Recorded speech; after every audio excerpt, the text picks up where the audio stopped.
Welcome to True Crime with Strategic Eyes.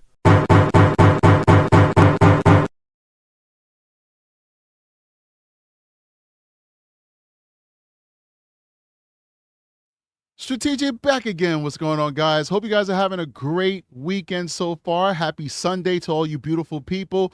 I want to apologize about a little bit of the setup. I'm using Skype because I'm going to be bringing in the psychologist that I promised you, Samantha. I'm going to give her the opportunity to decide if she wants to tell you her full name or not. But she's a very knowledgeable person and a person who's been through a lot in her life. And I think she has a lot to offer you guys. So not only is she a therapist and somebody who's dedicated her life to actually helping people through trauma, but she's also a survivor, and now she's a warrior because she's using that knowledge and that experience of being a victim and a survivor to help other people. And that's what a warrior is to me. It's a person that uses their experience, whether it's professionally or just passing on that knowledge to help other people who may have experienced trauma or who may be in the throes of experiencing trauma. So I'm going to bring her in a second. I just want to thank you all for coming today and being a part of the Strategic Eyes Show. I do want to say this, though, just based off our conversations, Samantha has never really done this before. Like, she's done, she's a therapist. She's done talk therapy, group therapies, all that stuff in her professional life, but she's never really done YouTube, this whole kind of video interview kind of format. So she's a little nervous. I don't think you guys will be able to tell because she's such a pro and is such a well-spoken and genuine individual. But if she does look a little bit nervous, cut her some slack, and I'm pretty sure midway through you won't even see it anymore. I'm just throwing it out there because I like Samantha and I want you guys to know that this is something new for her, and she's extending herself to help victims, survivors, and warriors. She's extending herself to increase that knowledge base for this channel and to share with you guys personal things that have happened to her, traumatizing things, in the hope that if there's somebody out there who's going through this, they can draw strength on this conversation we're going to have today and hopefully get themselves out of that situation and even better, hopefully get justice. That being said, when we spoke, she said that her mother reminded her of Jenn Soto. So we're going to talk about that. We're going to talk about those signs that you can see. If you are a Jenn Soto and something may be happening and you may not even know that it's happening, it is what it is. And lastly, before I bring her in, I think I alluded to it, but I'm such a talker. I may have glossed over it. So my mind's eye tells me I didn't go into detail. So if I'm repeating myself, I apologize. I'm using Skype to facilitate this conversation. And unfortunately, Skype won't allow me, or a computer won't allow me, period, to use my camera in two different applications at the same time. So I have to just choose one. I have to choose Skype because that's what's going to facilitate the conversation. So Skype sucks, man. You can see this green glow around me and all that stuff. I know you guys aren't accustomed to seeing that when I'm using the regular software that I use. But guess what? I'm not using the regular software. So work with me. I apologize. I got this green glow behind me, but I can't help it, okay? I got the lights on max. I'm about to start sweating bricks. I'm trying to do everything to get this green glow from behind me. But guess what? I don't think I'm having much luck with it. So big shout out to everybody who's in the building. I see Nightbot is in the building. I don't see Aki, so I'm going to send her a quick text message like, where are you, Aki? Where are you? Before the trolls come and destroy the show. And in just a second after I send this text message, I will be bringing in Samantha. I'm live, Aki. Where are you? And actually, I wanted to do one more thing. Well, I wanted to give you a brief synopsis on her history, but I can't pull up that email right now because it'll mess everything up. So when I bring Samantha in right now, I'm going to let her introduce herself. So give me a second. Let me get everything adjusted over here. And come on over here and resume call. I love like walking you guys through what I'm doing. All right, Samantha, what's going on? Hey, how's it going? I'm doing okay, man. Thank you so much for coming on the show. So I'm going to give you opportunity to introduce yourself. I don't know if you want to say your full name or not. That's up to you. And I also want you to tell the audience a little bit about your professional and educational background, okay? Sure. Go for it. All right. Well, thank you for having me again. And I'm super nervous. I've been doing breathing exercises while you were talking. So my heart rate is still high, but hopefully it goes lower as we talk. I'm Samantha Cannon, and I'm out of Tulsa, Oklahoma. And I've been doing therapy for about 10 years. And I just recently finished all my classes for my doctorate and PhD in integrative medicine. And so I'm actually going to officially retire from doing therapy 2 months from today, actually. And I just want to start my own community and membership and just help people on a larger scale than just the one-on-one I've been doing, which I've loved it for so long. Oh my gosh, it's so fulfilling. I loved everything about it. All the families I got to see were just amazing. And the growth and transformation I got to see was amazing in them. So that's what kept me going all these years. So yeah, that's where I'm headed, and I'm working on my dissertation right now, and which is, fun and not fun at the same time. But as soon as I'm done with that, I'll be completely done and probably not going back to school again because I'm 41 now. I mean, So, I don't know what more schooling you could do after you get your doctorate. And for anybody who doesn't know, a dissertation is like basically like a research paper. You have to write before you can actually get your doctorate. So she's done every single educational thing she needs to do. The only thing she needs to do is basically a research paper. I know I'm making light of it. It's a very detailed paper, right? Yeah, it is. But it's fun, and it's everything I love is going to be in that paper. So I'm pretty excited. Perfect. So yeah. Now, I've gotten a lot. I put out my feelers out there, and I asked the audience, I said, hey, listen, I'd like to talk to a pro, specifically a pro who has experience being a victim. Yeah. And on my show, we don't mind using the word victim because there's levels to this, because everybody starts off as a victim. Shoot, when you come into the world, you're a victim of this world. Yes. You have no idea all the pollution and all the drama that's awaiting you, and all the bills and all the taxes that's awaiting you as soon as you come into this world. Yeah. But through our experience, we become survivors. And if with more experience and dedication, we become warriors. And I put my feelers out there, and a lot of people reach back to me. But I was drawn to you to want to give you the platform because, number one, your goal is to create a community where you can actually help people. And I appreciate that. And we're going to get into that in a little bit. But you also told me that a lot of your upbringing made you reminded you of what Maddie went through. And even your mother reminded you of Jenn Soto to a certain degree. So if it's okay with you, and you're a pro, your own personal limitations. I know a lot of this stuff is traumatizing, but this is your story. I would like for you to go in and tell us a little bit about your upbringing and a little bit about that trauma that shaped the person that you are today. Is that okay with you? Yeah, totally. So I was sexually abused by my biological father from they told me it was probably from infancy until I was about 10 years old. And I don't recollect a lot of it. I think a lot of it was repressed. But I do have memories of a few things. I did go to the doctor multiple times, and even the doctors back then really didn't report things. So that is really concerning, of course, when a doctor doesn't report things. And I think nowadays we have more people reporting, but we still don't have enough.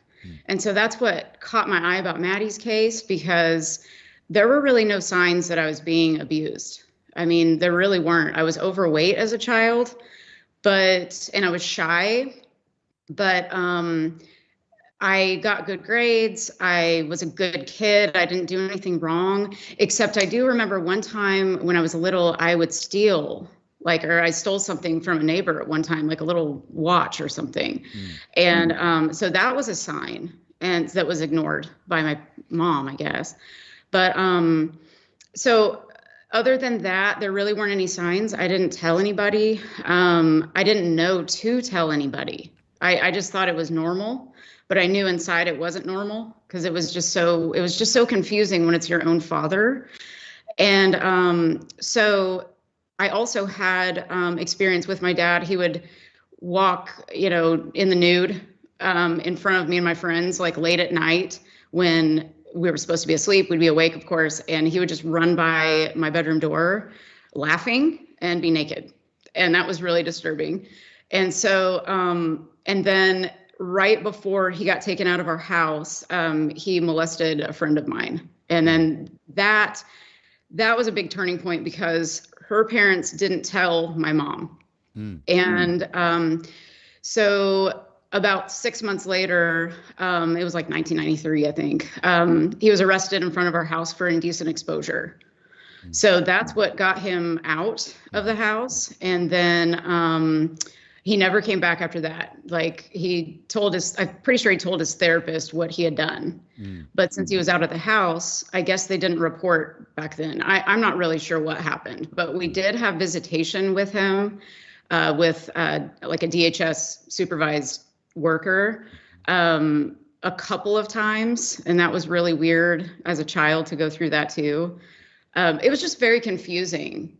It was scary and confusing, and I didn't know to tell anybody. So I identified maybe with Maddie on that, like how, everyone is saying, gosh, she didn't tell anybody, and that must have been really hard. And Well, let me ask you a question. Why? Yeah. Let's dive into that. Why did you feel like you didn't know to tell anybody?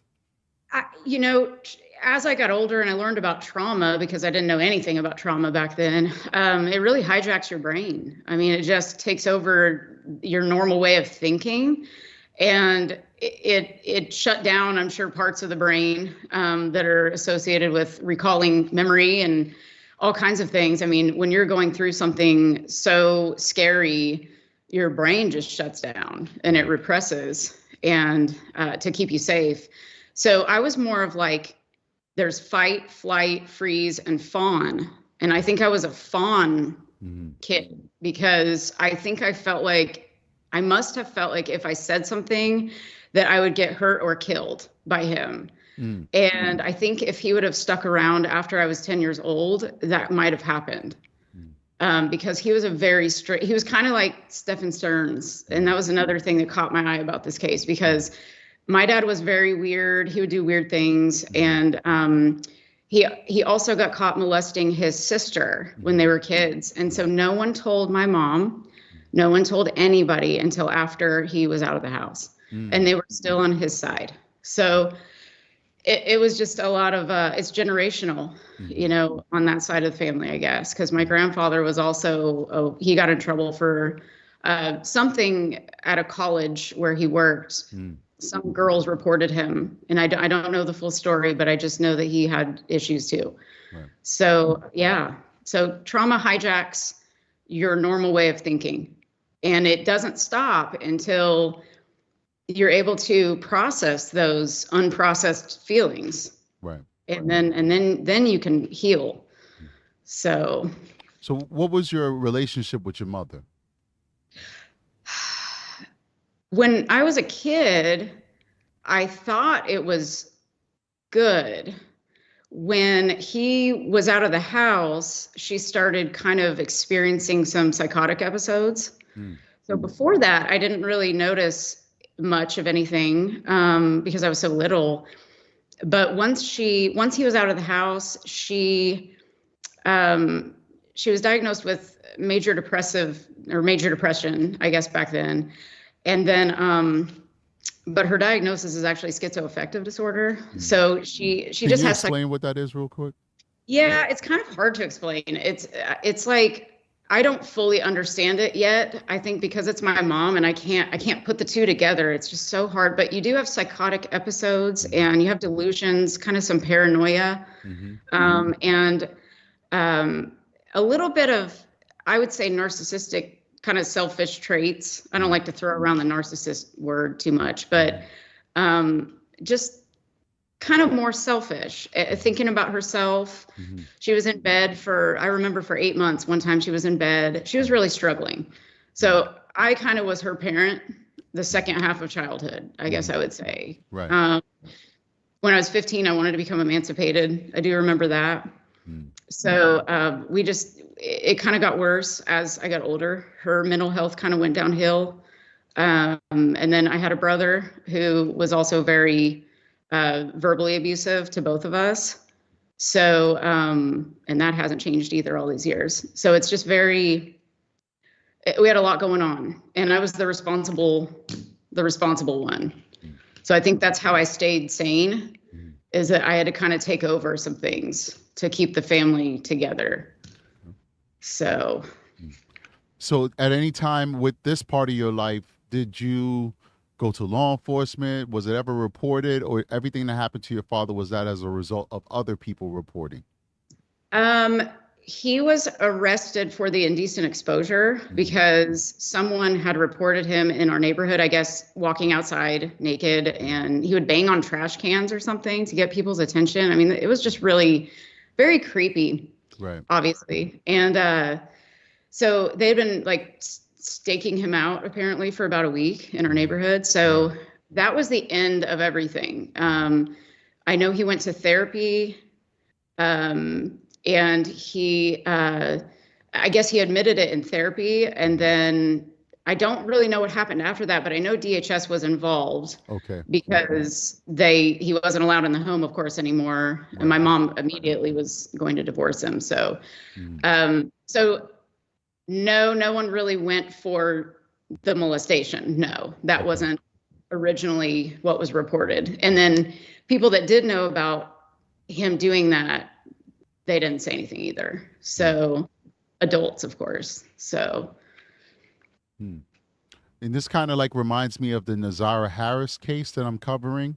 I will be dropping another video on that. It's actually coming out that other people will be arrested because they were aware of the molestation that was happening from, I guess it would be her step uncle or something to that effect. I'm not sure, because her aunt is his baby's mother. But basically, sometimes it takes a whole village to kind, like I've said before, it took a village to raise a child and a village to fail Maddie. It's sometimes it's a whole village that's concealing these guys through their silence. I mean, they may not necessarily be like, yeah, we have no issue with you doing this, but just their silence, just having knowledge of the fact that the person is mentally ill and they're abuser or degenerate, or however we want to categorize them, and then they're not saying anything about it. They're basically helping this person continue to create new victims, because, they meet a nice girl and they're not going to that girl and saying, hey, listen, might want to be wary with my cousin because he has a history of this and you have young children. It's very, very sad. Very sad. Very, very. No one really speaks up. And that's what made me want to kind of move in this direction, and reach out to you in the first place, because I knew that you were already in this field, and it needs to be talked about. It really does. Not to dwell on it, of course, but to like heal from it, make people aware of certain things so that they can heal and live their life to the fullest. Absolutely. Because there's so many people that don't think that they're worthy of anything. They're not worth anything. I mean, I've counseled so many people that had low self-esteem and could not function sometimes. Right. And if they did function, it was not where they wanted to be. And so, and they just didn't believe in themselves. So that's why I want to help on a larger scale. Right. And tell me how it affected you between the ages of, let's say, 15, because you threw that number out there when you wanted to be emancipated, to 21 years old. How was this experience? How did it shape you as a person? Was it a negative impact? Did it, motivate you to do positive things? Tell me how it worked, how it affected you. I've always been strong. I don't know how. The main thing one main way that this affected me was severe social anxiety, which is, thank you all for listening to me right now, because this is healing to me in itself, because in elementary school, middle school, high school, and even now, it's hard sometimes to even walk around a store, or when I was in school to walk down the halls, because I just felt like I was being watched, or I felt vulnerable. You just feel unsafe. So I've always had this general feeling of feeling unsafe because I was unsafe in my home. And then later on, other things that happened to me, those were in homes as well. So when you feel unsafe in your home and with your primary caregivers, how could you feel safe in the world? So that's always been my goal, is to work on feeling as safe as possible within my body and within my mind. And so I didn't know that I was doing that, but I was kind of working through that as a kid. I had very good friends. I had a boyfriend in high school. They were very protective. They were very respectful, nice people. And then I did have a grandmother. She helped to raise us too, although she was very strict, but that was good. And then I started working when I was 15, and it was like it was very strict too. You know, you had to be very sharp and on. So I learned how to kind of be professional at a young age. And so that really helped me. But I was also, I was on a pom squad in middle school. Right after my dad was taken out of the house, immediately after that, I started I was on the pom squad in middle school. So we did all these competitions. We had all these practices. It was very, very structured. So I think that helped me too. So having structure, having a support system, you know, if I wouldn't have had all of that, I don't know what would have happened to me, because you're in a very dark place, but you don't even know, you're so used to it that you don't even know that you're in the dark place, if that even makes any sense. It's just, you're so used to it.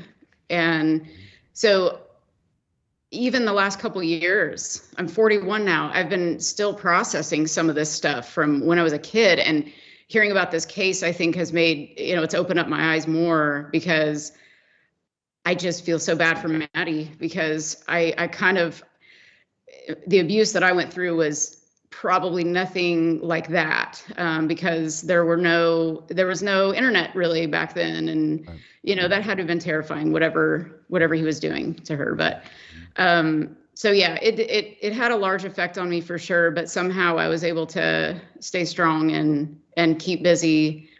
And it did affect relationships sometimes. But for the most part, I did very well, I would say. Thank God. That's good. Yeah. That's good. And last question on this, like, earlier part of your development. Did you ever speak to your mother about what happened? And if you did, what was her reaction? So we didn't talk about any of that until he was out of the house. And then my grandmother, my aunt, and my mom, my family, they were all very, they didn't know how to really be there emotionally for you at all. They were there, but they didn't know how to properly just ask are you okay? There was never are you okay? It was just, well, what happened? You know, and suspicious, and it made me feel kind of like it was my fault, or that I liked it, or that I wanted it, or something. I know they didn't mean that, but as a child, when you're hearing this kind of attitude coming, I guess, from your closest family members, it's very confusing. And I did feel like no one was ever really there for me emotionally. So that's been a struggle too. So as a professional now, having, of course, experienced this in your real life, and then being trained and experienced in dealing with other people's trauma, if there's a mother who's listening to this show right now, and maybe in the future her daughter is going, or even son is going to come to her and say, hey, listen, this is what's happened to me, can you kind of direct that person how they should react, hearing that their loved one, their husband, their brother, their father, whatever, has been victimizing their child? What is the appropriate response to a child coming to you and opening up to you and telling you, hey, I've been a victim of sexual abuse by somebody you love, Mom? Oh, yeah, it's really tough. The first thing is to always believe them, and always just hug them and do everything you can to make them feel safe, and reiterate to them that you are that safe place for them to go, that they can tell you anything, and you're always going to be heard.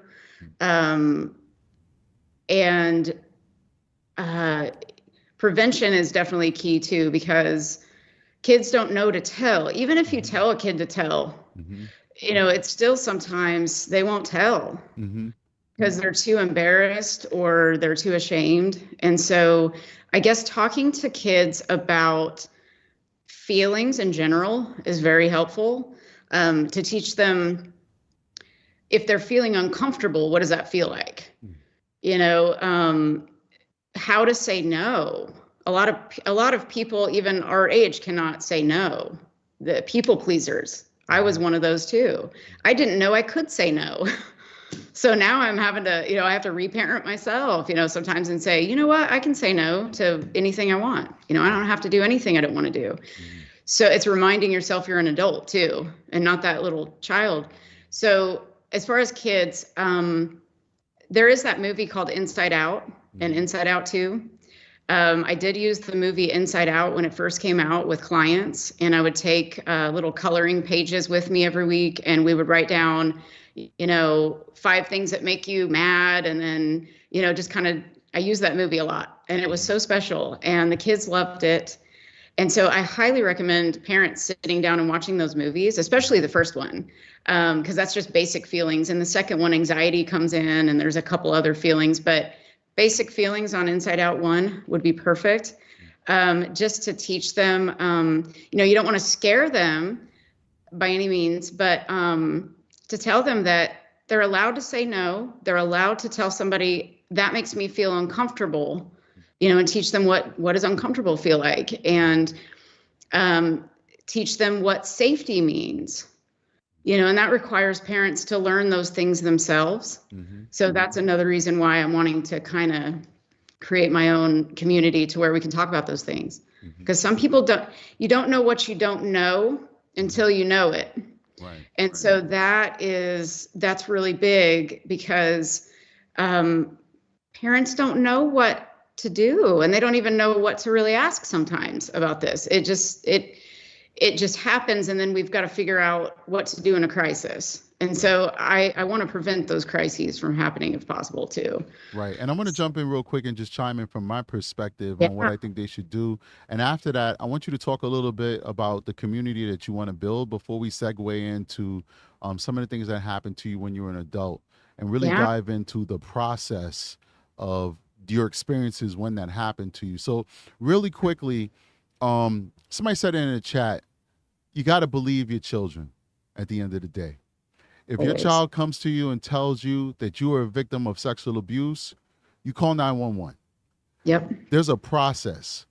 Police just can't come and throw people in jail and just call it a day. Oh, case closed. I'm done. No, we have to build a case. We have to get proof. We have to get evidence of it. We have to do what's called forensic interviews with the children, where the detective 90% of the time is not even doing the interview. It's a trained psychologist or advocate that's doing the interview in a safe space. Of course, if the stuff is happening in a jurisdiction that has proper funding, because that's another issue. All right. But just because the child says that somebody has hurt them doesn't mean that person's going to jail. So I think a lot of the fear from the parent or the adult is, if this is not true, am I dooming my loved one to go to jail for the rest of their life for something they didn't do? And that might be a hesitation for them to immediately come forward, and maybe they might want to do their own investigation, which may do more harm than good, with the parent trying to determine if the child is telling the truth themselves. Call the cops and let the pros handle it. Because if there's no evidence and if it didn't happen, we're not arresting that person. I've done 1,000 cases, of course I'm exaggerating, where a person has not done anything wrong, but that parent did the right thing and said, well, they said it, I called the cops. I did my part. And they allowed us to do the investigation. And through the course of the investigation, we determined that it didn't happen. The child just wants attention, or the child was upset with that step parent, didn't want them with the parent, so they made it up or whatever. But the vast majority of the time, it did happen, especially with children. You get more false allegations from adults who are mad that the person they slept with the night before didn't call them again and invite them for breakfast the next day than you do with children. The vast majority of the time when a child says that they're being abused because this is a very traumatizing, very embarrassing thing for a child to talk about. And so most children aren't going to come forward with these things unless, of course, it has actually happened to them. So please do, parents, call 911 and believe in the system. Now, that being said, you have some really good ideas on the things that you'd like to do now that you're kind of pivoting into the next iteration of your career, and also possibly expanding your education and going to be called doctor soon, God willing. Why don't you tell the audience a little bit about some of the ideas you have of where you want to go in the future with your, if I can call it, practice? Sure. Yeah. I'm still working things out in my head about it because I've had a lot of ideas. I've got so many ideas, but I'm wanting to create a community where people can come and feel safe and either tell their stories or share tips, with each other, just a safe place. What I'm planning on teaching is about how to rewire your brain through neuroplasticity. And I don't know if any of you know who Dr. Joe Dispenza is, but if you don't, I highly recommend looking him up. He is amazing. He teaches about how to basically meditate and change your brain through meditation.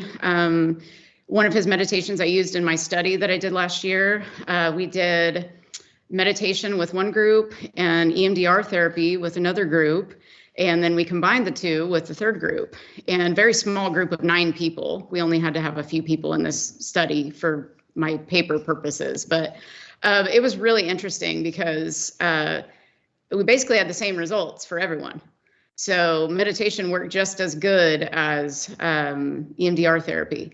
And EMDR stands for eye movement desensitization and reprocessing. So basically, you can use bilateral stimulation, which means basically you're going from left to right in the brain through use of moving your fingers back and forth, or a light bar that someone can follow with their eyes. I've even had people tap their shoulders like this, just tap back and forth. Amazing results. I've been through it myself and done it with many people, and it's pretty amazing, the results from that. So I'm looking into forming, there's a way to do group EMDR therapy too, that I might be including in my membership too, somehow. But definitely going to teach on quantum physics and how it affects the brain, and connecting basically therapeutic underpinnings with all of this, of course, because I'm a social worker. So I've got to include some of my knowledge there, but just including neuroplasticity, quantum physics, neuroscience, consciousness, tying it all together and creating something that I feel is more powerful than the talk therapy I've been doing. So. Okay. Cool. So yeah. when you flesh that out and you get your community set up, definitely let me know, and we'll definitely have you on to talk about it or plug you.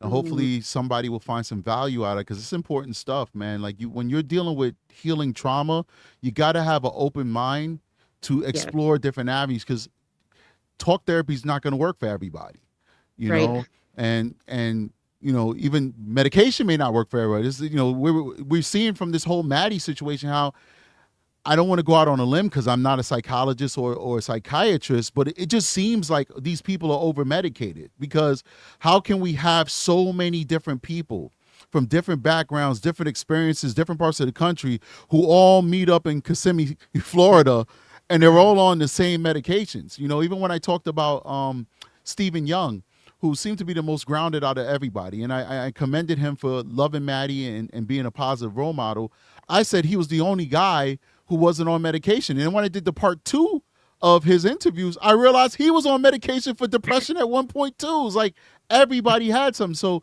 I think, I love the fact that you want to incorporate all of these different ways of processing, this trauma and stimulating the mind. I'm not an expert, so I can't use the scientific verbiage you were using, but what I heard was no medication, Yeah. and I'm not averse to medication if you need it, but I love the fact that there's other ways of trying to cope with these things.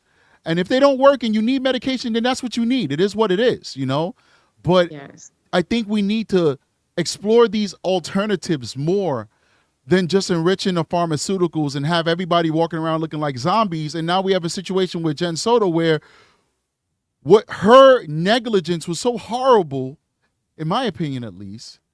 But then there's like a little voice in the back of my mind. Hopefully it's not a little voice I need medication for. But there's like a little voice in the back of my mind, like, strategic.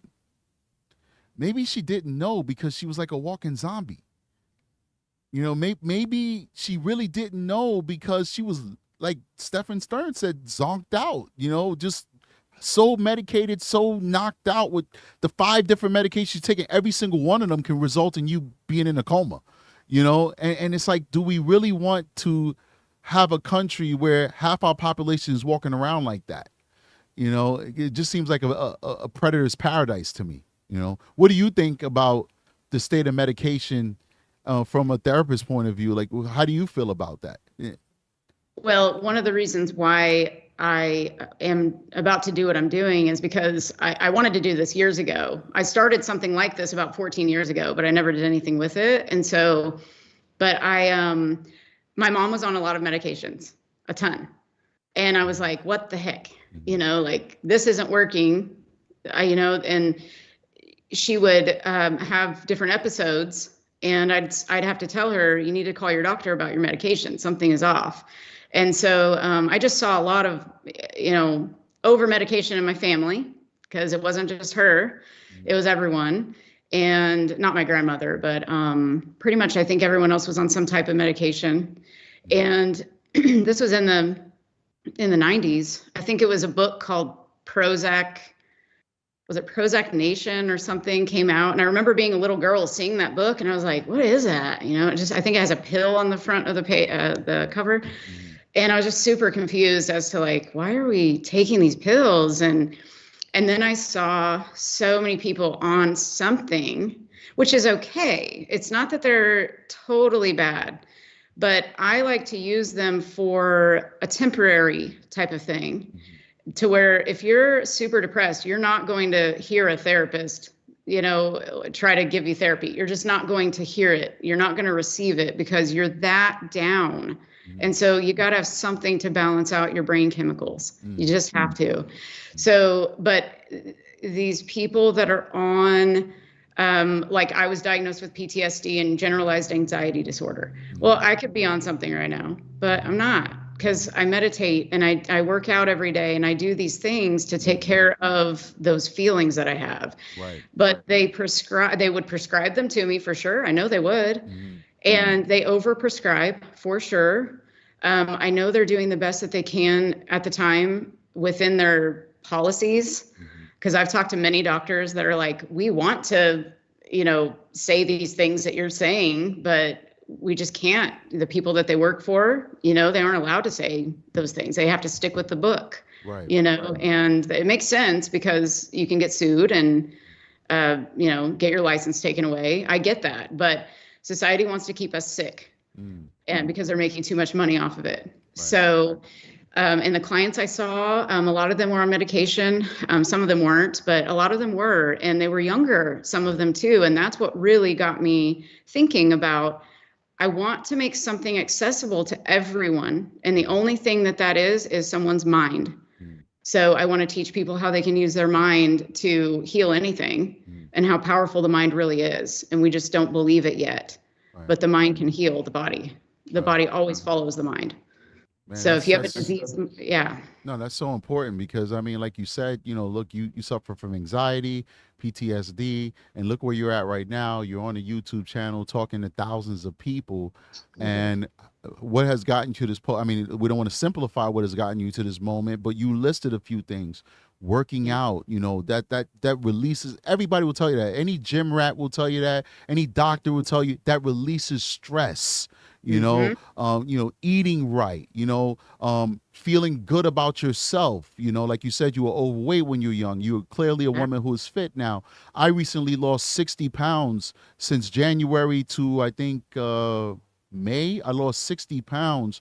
And even though I was, you know, I was confident in myself, I didn't know that there was levels to this confidence. Yeah. When I now had to take in my suits and buy new suits because and see how more sleek I look in the suits, and I could look even better now. But I'm slimming down like crazy, still losing weight, but I haven't hit the gym because I've been so busy. Wait till I hit the gym, which is coming soon, and my shoulders pick up and my chest pop out. You know what I mean? Like there's levels to this, and when this stuff, it's not gonna, like you said, from a pro, it's not gonna cure everybody. There's some Right. things you got to take a pill for, and I'm not a holistic person. I believe in science.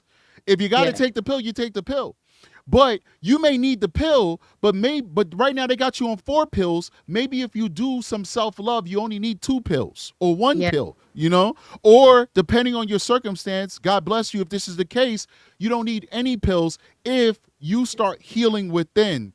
You start healing the mind. Instead of trying to correct the chemical imbalance, you start trying healing those connections, reprogramming that brain to think differently about your lot in life or yourself. And I do believe that there's a pathway of doing that. And I appreciate that you and your mentor and other people are actually trying to explore that. Because listen, it's a win-win situation. It's either you do it and it works and it betters your life without putting these chemicals in your body, or you do it, it doesn't work, and then you take the chemicals, and that's what you need, and hopefully that will better your life. Exactly. Yeah, it's what most people don't know, and that's what I'm trying to get out to the world. Whoever will listen, is that every thought we have actually creates a chemical reaction in the brain.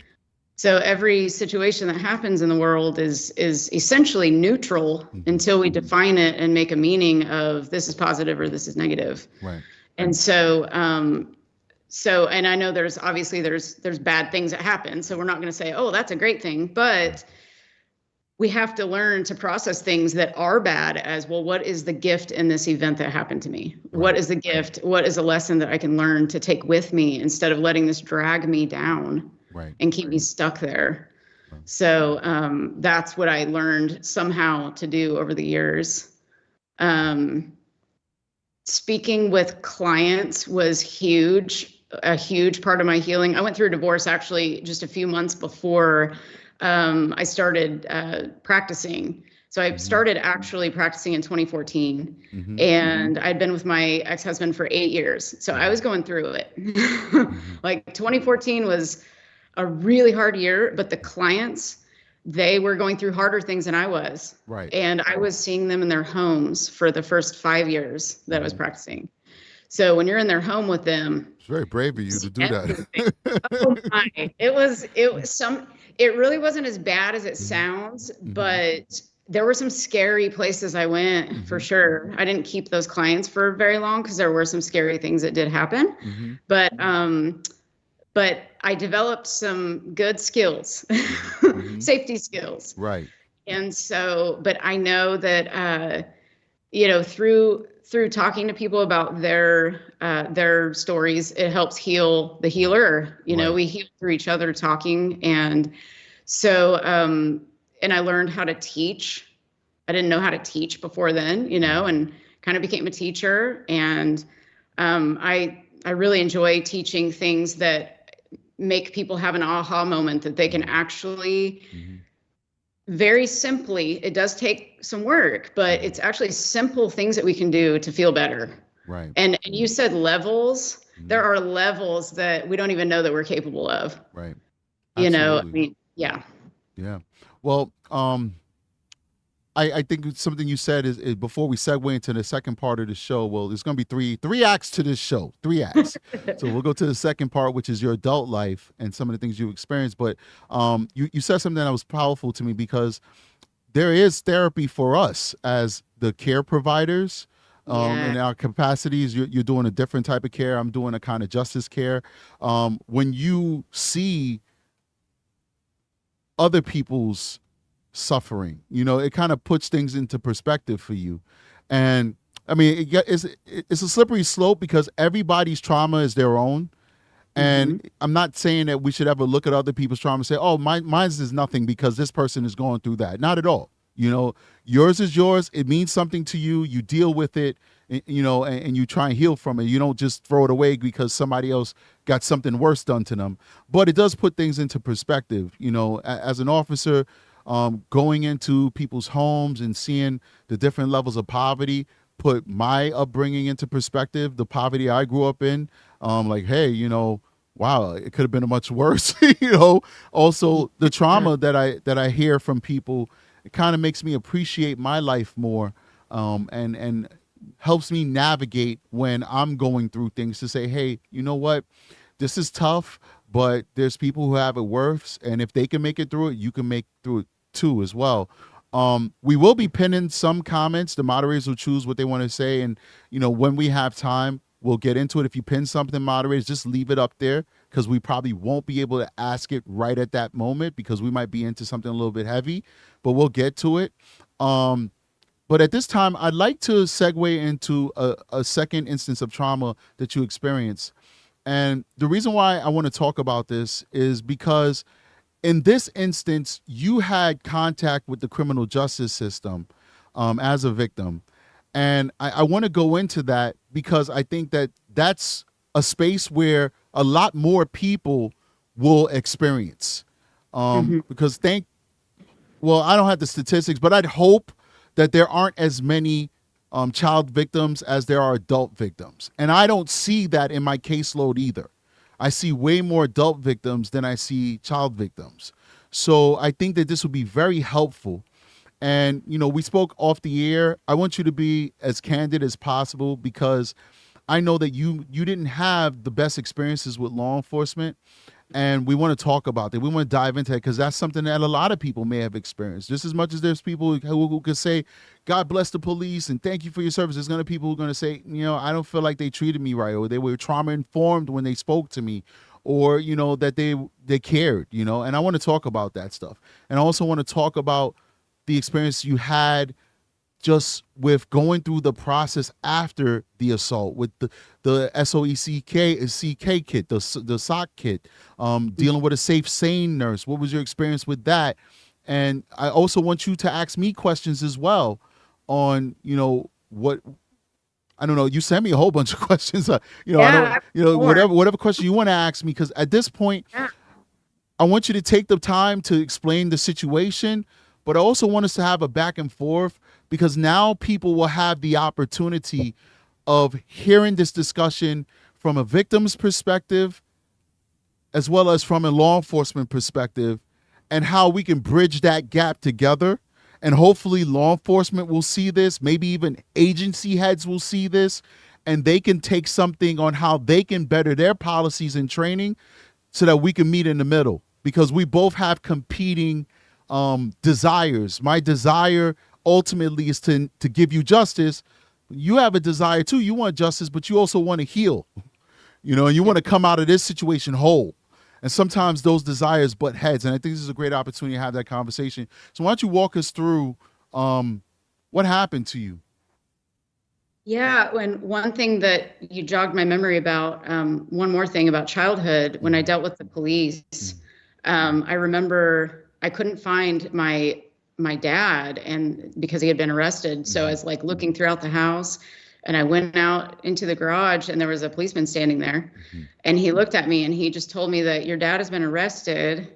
And he said, he's going to need your support. And I remember thinking, what?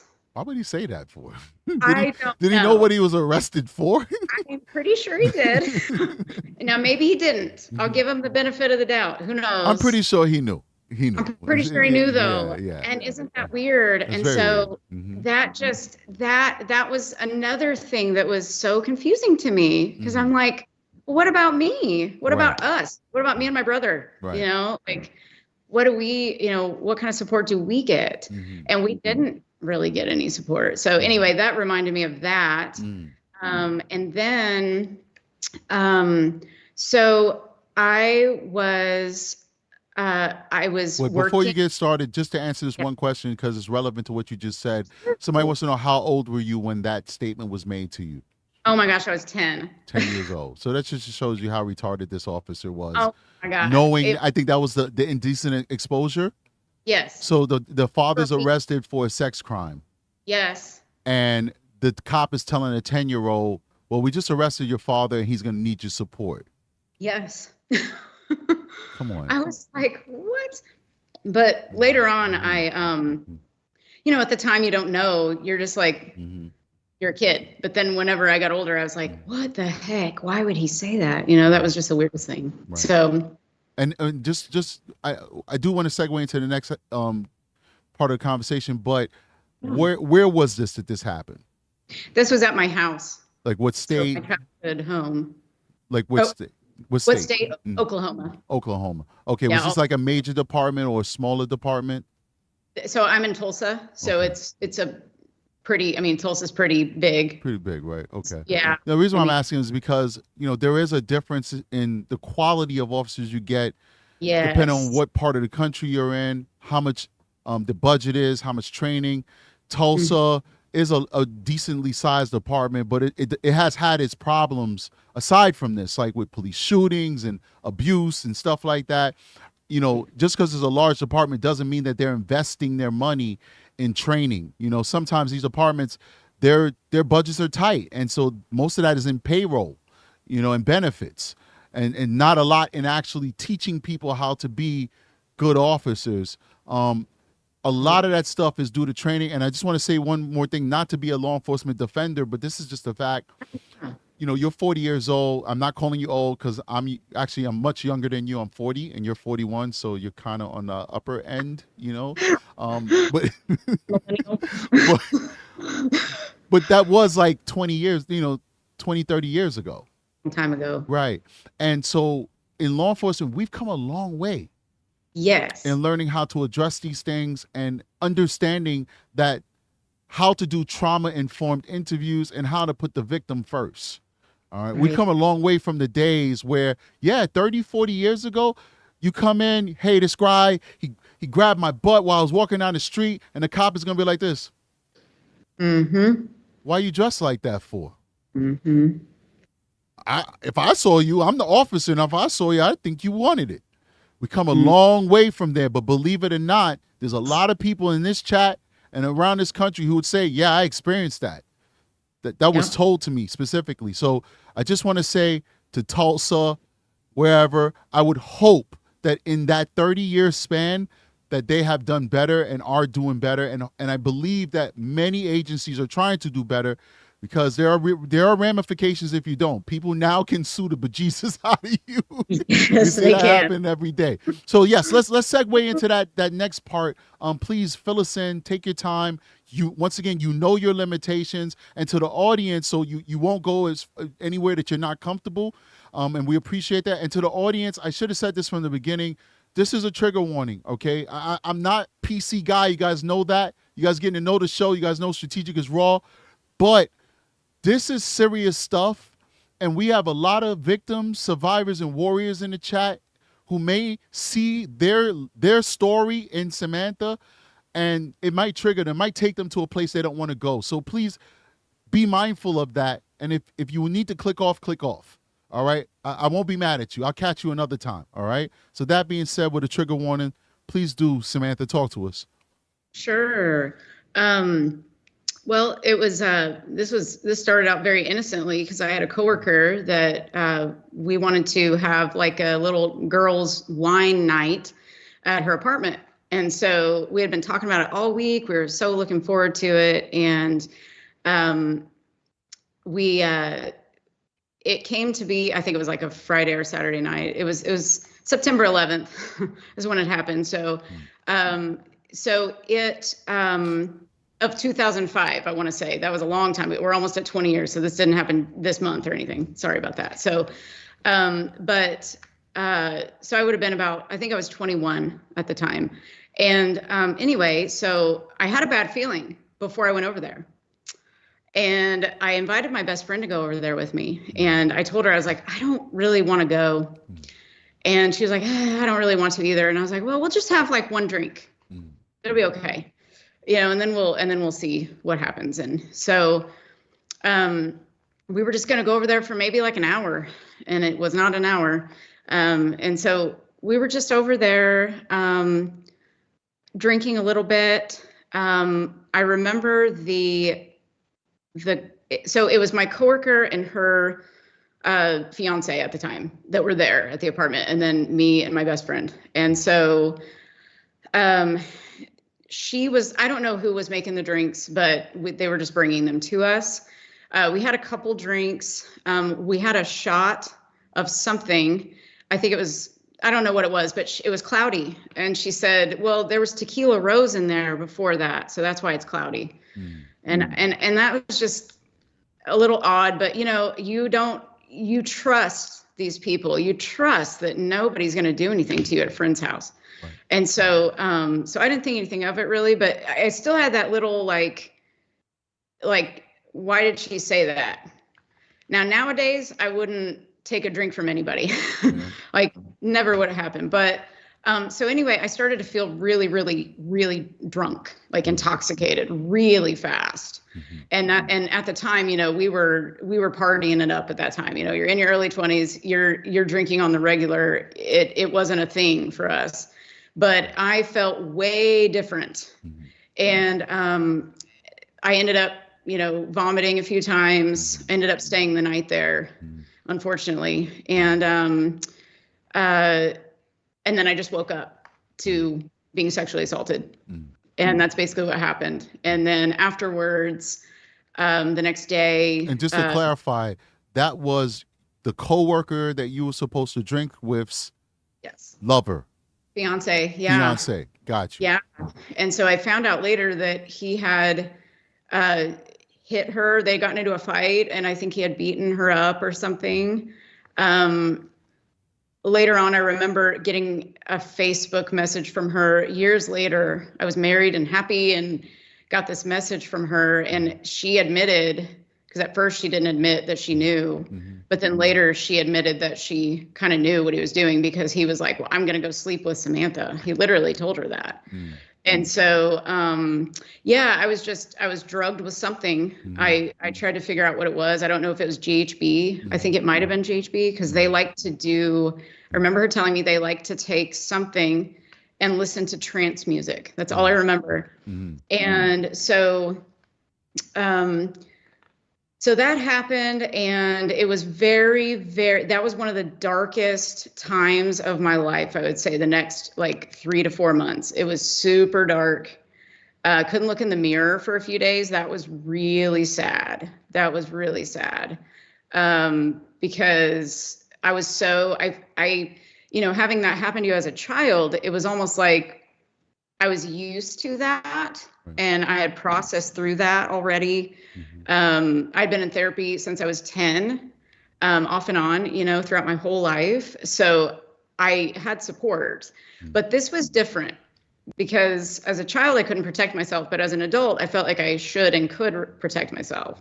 Right. So when I couldn't protect myself, and my best friend was there, she couldn't protect me. All these people, there was a couple other people that came over that night too, and no one protected me. It was the same thing as childhood, and so anyway, I called people and kind of told them what happened. And I had this very close friend of mine that lived in another state. He said, you need to tell your mom what just happened, or I'm never talking to you again.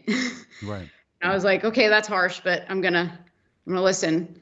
And thanks to him, I did tell my mom, because I wasn't going to say anything. Right. And I just told her. And then she ended up calling the hotline in town. We have a domestic violence and call rape center is what it was called. And so how long after the assault did you make contact with the rape hotline?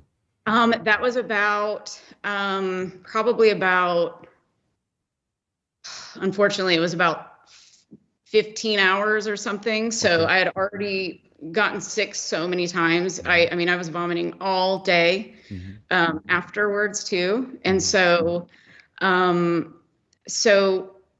there was, I did have injuries, lots of injuries. They said when I went in for the exam, but before that, she called them. We went downtown to the hospital, and then I sat in a police car and just told the policeman what had happened. And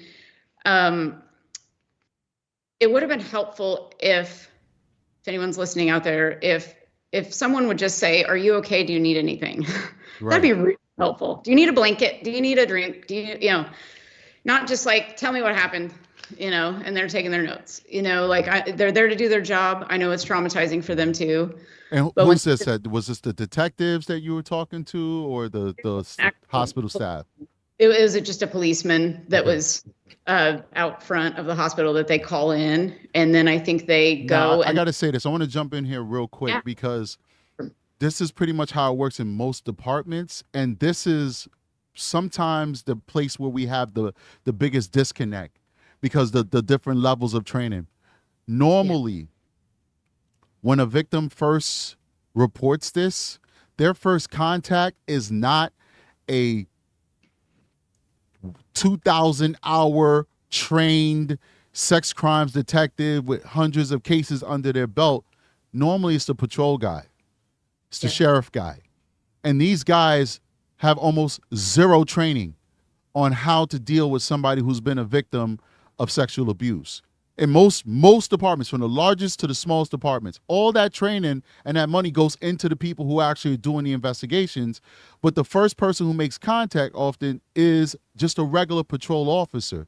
And for some of you who have good experiences, then that person just had natural empathy, but they're really not trained. And so you'll get this where it's like, oh man, this person's just like, give me, go down the numbers. What happened? What time it happened? Where did he put it? Where did you do this? What did you do afterwards? What took you so long to report it? It's questions like that you shouldn't even really be asking on their level. They'll ask those questions. So I just want to throw that out there that I think that's something we could do better in law enforcement by actually training the true first responders who are the ones who's now going to notify those squads to come in and actually do the real investigation, how to do a trauma-informed interview, how to ask just enough that they have enough information to pass along to those specialized units, but not do further damage to the victim, as I've seen happen so many times in my experience and from hearing victims and survivors talk about it from across the country. I'm sorry for interrupting. Please do continue.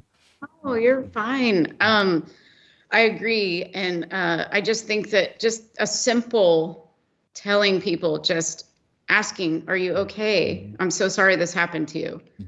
Just being a human. We don't think we need trauma-informed training to be a human, but I guess we do sometimes. And I understand people they're in it too, it's traumatizing for them to have to ask somebody these questions, I'm sure too. That's not easy, I know. But when you're a young woman, or it doesn't really matter your age, but when you're younger, you don't know as much as you know when you're older, and I feel like you can't handle as much either. So, but when they ask you what you were wearing, that is a little traumatizing. But I know that they have to ask those questions sometimes too, to get all the information that they need. So I understand. Right. But yeah, so, told the story a million times, but, I did have a wonderful experience with the SANE, we call it a SANE kit, or a rape kit, or SANE exam. That's what it's called, in Tulsa. And, she was wonderful. She was wonderful. I had an advocate too that was there to give me resources and things like that. And that was really helpful. And it's pretty good that 20 years ago, they actually were using advocates in that hospital. It's very progressive of them to actually implement that, because that's something that we have implemented in New York State. And also in New York State, we call, in certain parts of the state, we'll have different names, but it's either two names, a safe or a sane nurse. Some places will just say safe. Some people say sane. Some people say safe, sane nurse. And the kit is called a SOCK kit, SOECK, Sex Offense Evidence Collections Kit. Oh, okay. New York always has to be, extra with everything. I don't know if ours is called that or some not. Places, some places just call it a rape kit. It is what it is, and that's the term that they use, and that's what it is. But it's probably the most important part of a sex crimes investigation, because at the very least, if you get evidence from it, it can prove that the act actually happened by getting DNA. Yes. So Yeah, tell us more about that experience with the safe, sane nurse. And I'm going to use my terminology because I'm so used to it, but you use whatever terminology you want. And if you're comfortable, if you could describe what exactly that examination entails, so Sure. people can have an idea of what happens during that examination. And it was, I haven't actually thought about that too much since it happened. So I'm going to have to use my memory and go back. But I know that you have to put on new clothes because whatever you were wearing, they've got to put into evidence. So I don't remember what I had on. I think they give you some pants, like a scrub set or something. So I know that I had to put that on. And then, let's see.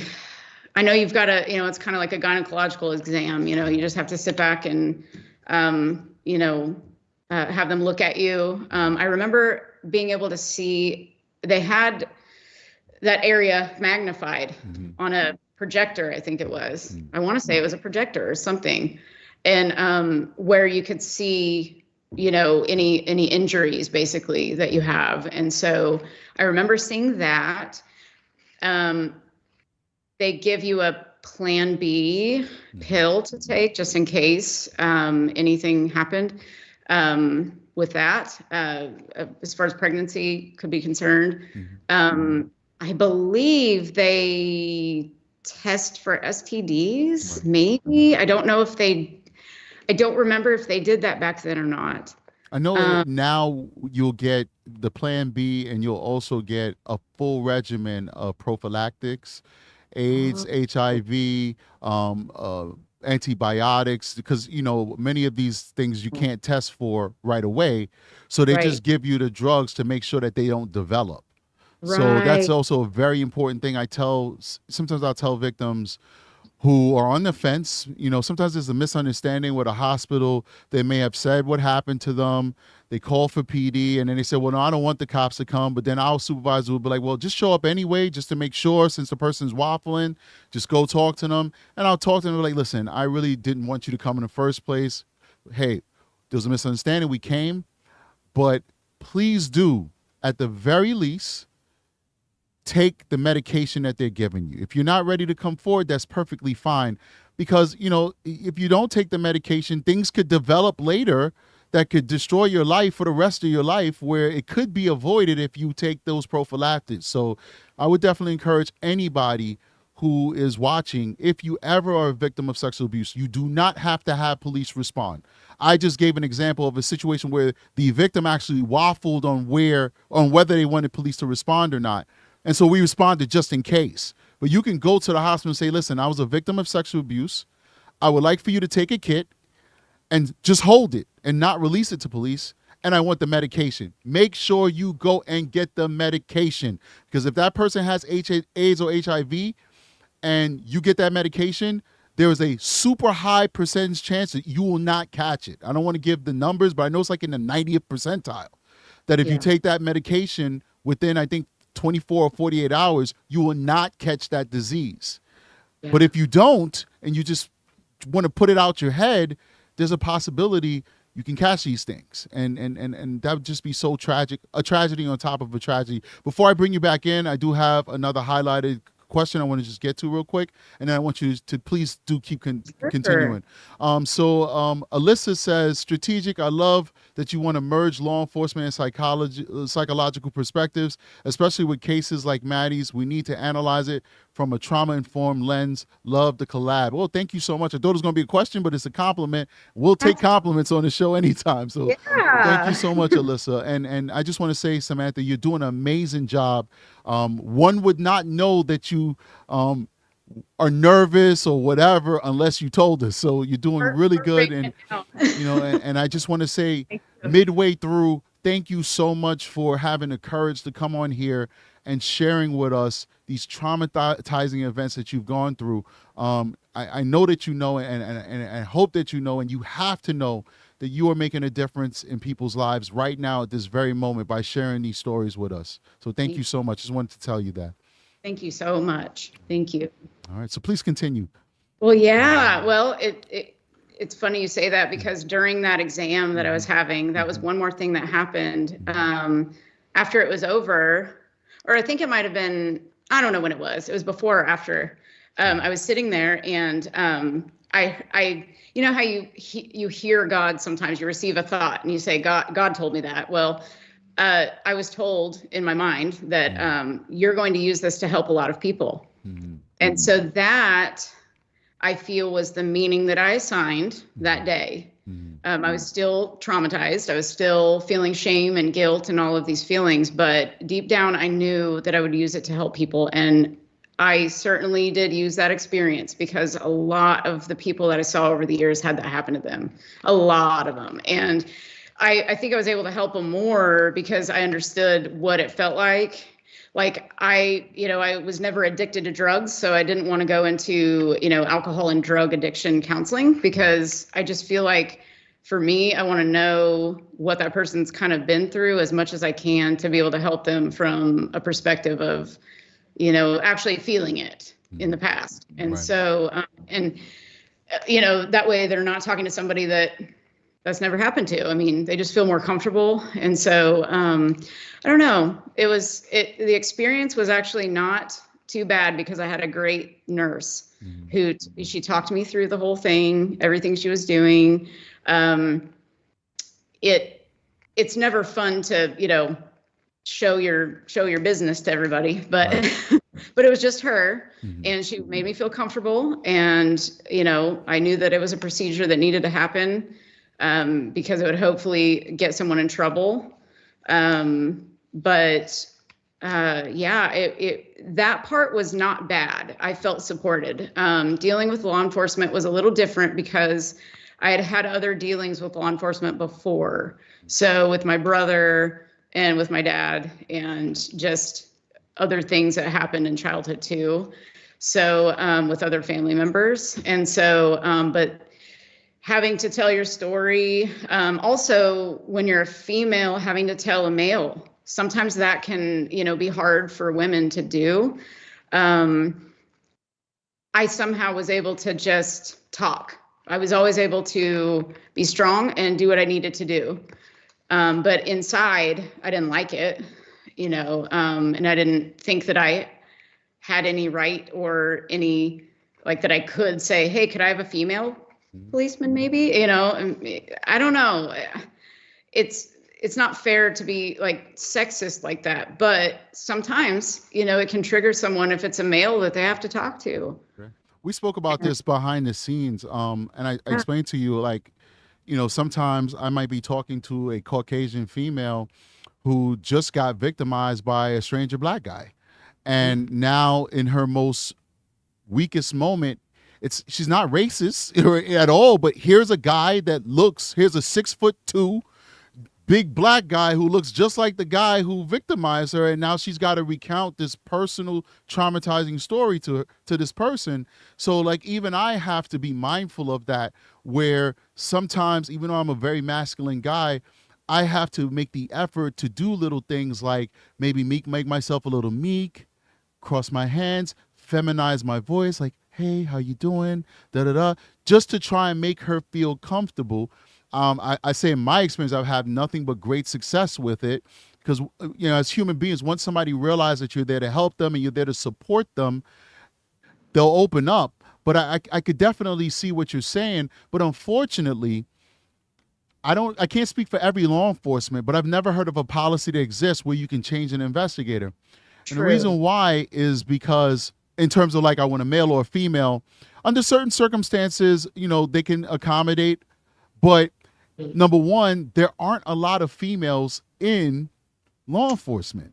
Very true. And just because you're a female doesn't mean that you're qualified to be in special victims or homicide or whatever. The same thing goes for men. Like, it's an individual, regardless of gender, metric that they have to determine that this is a right fit for you.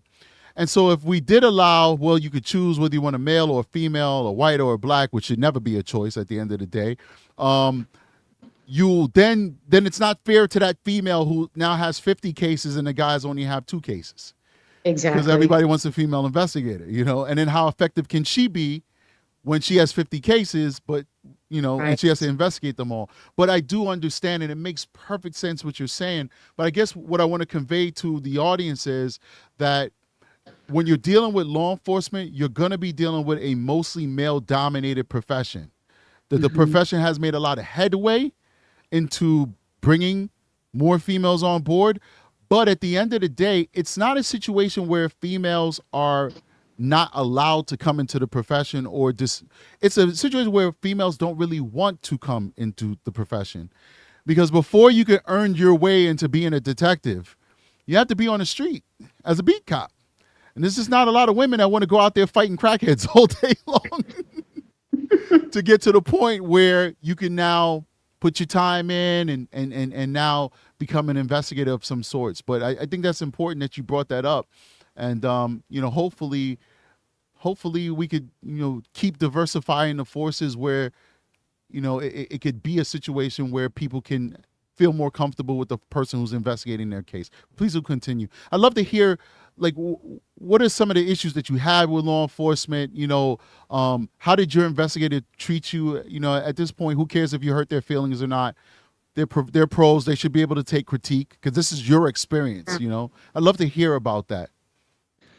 I just felt really, first you're just, you're traumatized, first of all. So you're not thinking clearly, and you're in survival mode. So for me, I probably didn't even look like I was traumatized because I'm so used to I have to be on and I have to survive and I just do what needs to be done. And then I tolerate it and then it's over. And then I heal after that. That's how I've always been, probably conditioned from childhood, I'm assuming.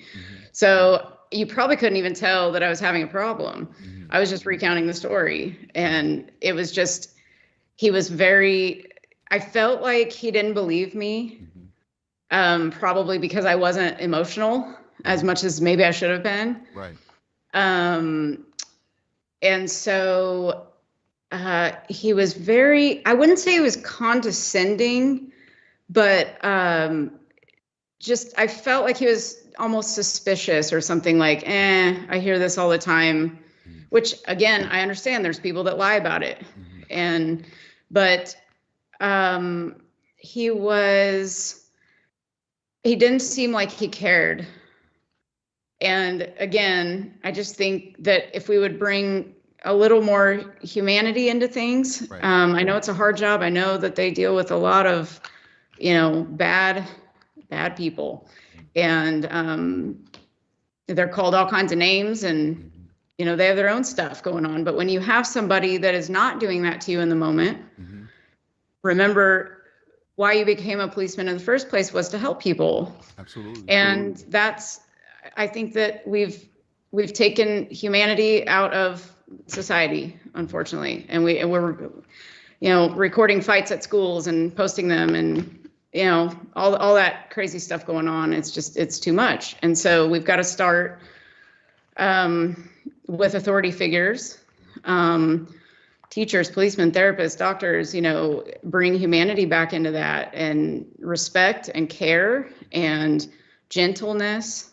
If we could bring that in, that'd be nice, because sexual assault, you've dealt with being in your most vulnerable form, which is nudity. You can't go much more vulnerable than that. And then you don't want that to be happening to you, but you have no choice. Right. So it's you're completely being taken advantage of in every way. And so we need more, just a little more gentleness, I think, when talking to people. Right.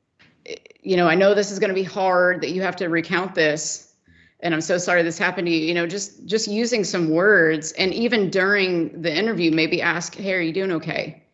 Do you need anything right now? Just little things like that, I think, would be tremendously helpful to people. Right. And even if they're lying, we still need to be human. We don't want to be like everybody else. We want to be human and be a good, respectful person. Right.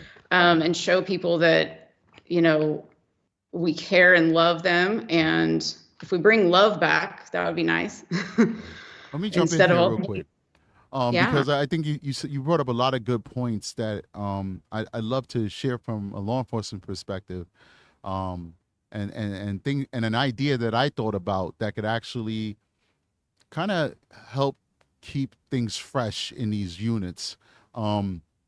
So from our perspective, we do deal with a lot of people who will try and use the system for their own personal gain in terms of, you know, revenge. Sometimes it's benefits.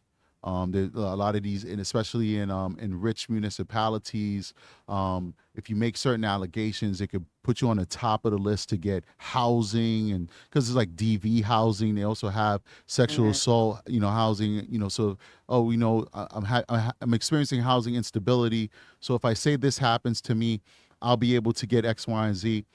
But there's no excuse for you to, as an investigator, to lose your humanity, like you said. You have to treat every single situation like it's its own situation and give a person a level of empathy and do a trauma-informed interview. And I think that is a training that a lot of law enforcement needs, how to do trauma-informed interviews, how to empower people who have lost their power, who had their power taken away by somebody else. And I think if we all practice that, we'll go a long way of making a person feel like we're happy to have them there and we're willing to serve them and aid them on their journey of healing. And our part is to aid you through justice. That's going to be a part of that healing process. And of course, a person has to do the work on their aspect for the mental and the spiritual. But when that person knows that they've got a team working for them, it's easier for them to navigate this very traumatizing time. Now, I think that when you're dealing in units like homicide and special victims and stuff like that, where you're dealing with a lot of trauma, I don't think that it should be a place that you should, as a victim, would talk to a detective and then they'll be able to tell you, yeah, I've been here for 15 years. I've been here for 10 years. I think that departments rotate people out of these units, not for disciplinary, just because it's just not good for their mental health to be doing it that long. Like when you get a homicide and you're on a homicide scene, you should talk to that homicide detective and, just like, hey, what you did before this? Yeah, I did special victims before this. So I did human trafficking before this. Because they did their 5 years and then they had to cycle out into another unit. And because they're a highly trained and capable detective, no, I'm not saying you put them back on patrol or something or you go make them write parking tickets. No, you put them in another high level unit like homicide. And then after that, you put them in an enterprise corruption unit where, these are upper echelon detectives. So you keep them circulating in that world of high level investigations. But you should not be doing this type of investigation for 10 years because you're going to get dejected. You're going to get desensitized. Even when you believe that person and you're like, wow, this is a good case. I want to knock this one out the buckets and get justice for this person because you've heard this 1,000 other times, your spirit, your physicality may not project to that person the empathy that you truly are feeling on the inside, but because it's just another day at the job, that person's going to pick up on it. And that person is not going to process in their brain, I'm talking to somebody with 10 years experience who's seen this 1,000 times. That person doesn't give a damn about that. What they care about is, this is my situation right now, and I need support. And I don't feel like I'm getting that support. So I think that we really need to consider, it may not be feasible in all departments because some departments are very small. It's not, but I think we need to, and when you bring that narco guy into, the sex crimes unit, he might bring something totally different when he's doing his 4-year stint there, that might invigorate the unit or help him on his caseload because he's coming with a narco point of view. I just feel like what I've observed are people who are stagnant. And some of them are afraid. I'm talking about the professionals right now, the detectives. Some of them are afraid to move on to other things because they're comfortable where they're at and they know their craft, but they're tired of it. And somebody who is thinking about this or hearing me say this from the outside might say, tired of it? How dare you? Yeah, you could get tired of it. When you're dealing with these type of allegations every single day, every day you clock in, you could get tired of it. And I just feel like since I've noticed some people can't remove themselves because they're afraid, because they're comfortable. These departments should have a policy that rotates people. I don't know. That's just my thought. What do you think? I agree on that. It's burnout. Yeah. So, and if you're not taking care of yourself at home, you can't really go on like that for very long, and it'll show up. I mean, they say, you don't hear someone's words, you feel their energy. So they can be saying all they want to you, but if they're not okay inside, you're going to feel it, and it's going to come out in your work. And so, I think you have to keep things fresh and keep up with also taking care of yourself, just making sure you're reducing your stress. It's hard to do in the world, of course, but there's ways to do that. And, but if you've got a stressful marriage and you got 10 kids and all this stuff going on, I mean, of course your work is going to suffer. So, because it's all a system that works together. So, I think that's a great idea to rotate. I really do. I think that's great. I want to address two other things that you said as well, but I want to go to the comment section real quick because somebody said something that I disagree with. And during my trauma-informed training, they also mirrored this too, that they felt that certain questions shouldn't be asked, but I disagree. And I asked these questions during my investigations, and I never have an issue with it because it's all in how you ask these questions. So Holla Monster, thank you so much for contributing. Holla Monster says, try to avoid asking the dreaded questions. What were you wearing? Were you intoxicated? Why were you there? But did you maybe give them the wrong idea? Now, those last two questions I'd never ask. I'd never ask you, did you give them the wrong idea or something like that? Or maybe I might ask, why were you there? But that's context, we want to know how you got to places. But it is important to know what were you wearing in the context of your clothing might have evidence. And sometimes somebody who's talking to me is not wearing the same outfit that they were wearing at the time. How do you ask that question? Ma'am, I'm going to ask you some tough questions now, but I want you to know I'm not asking because I'm putting any blame on you whatsoever.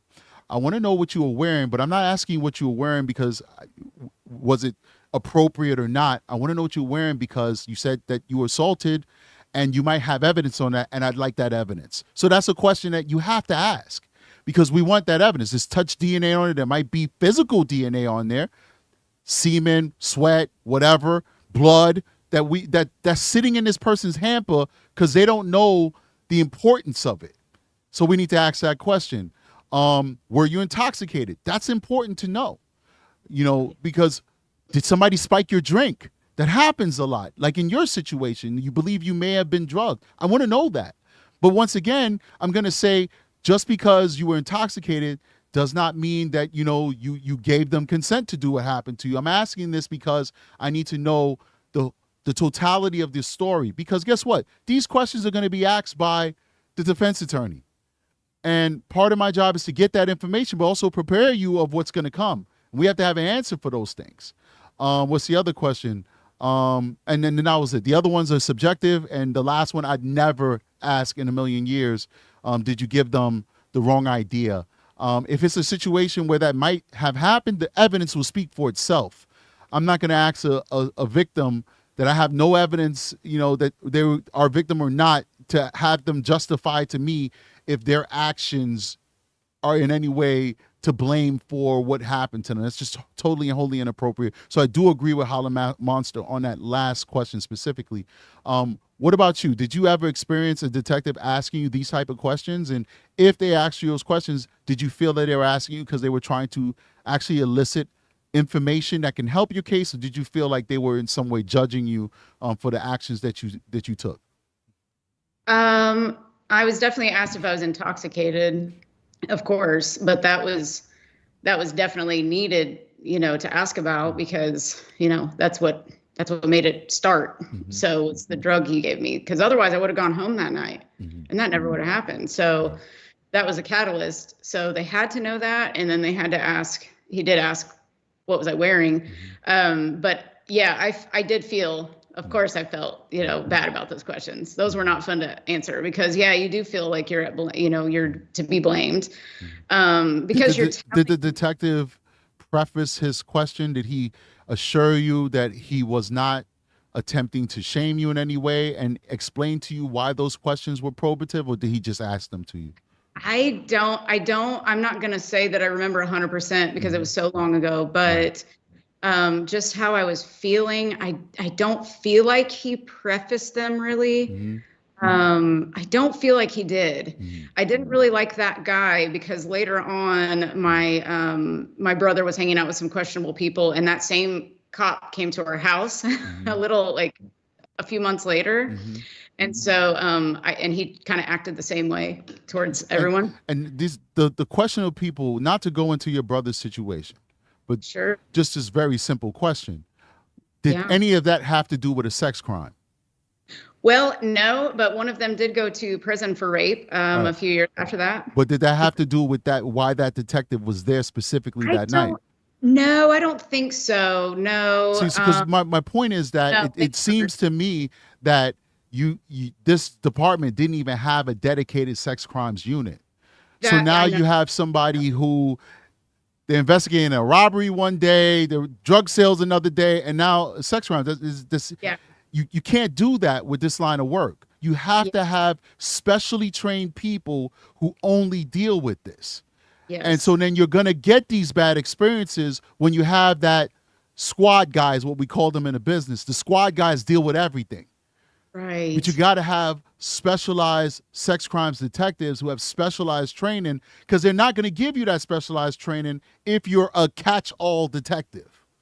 Right. And so it seems like that's what was going on.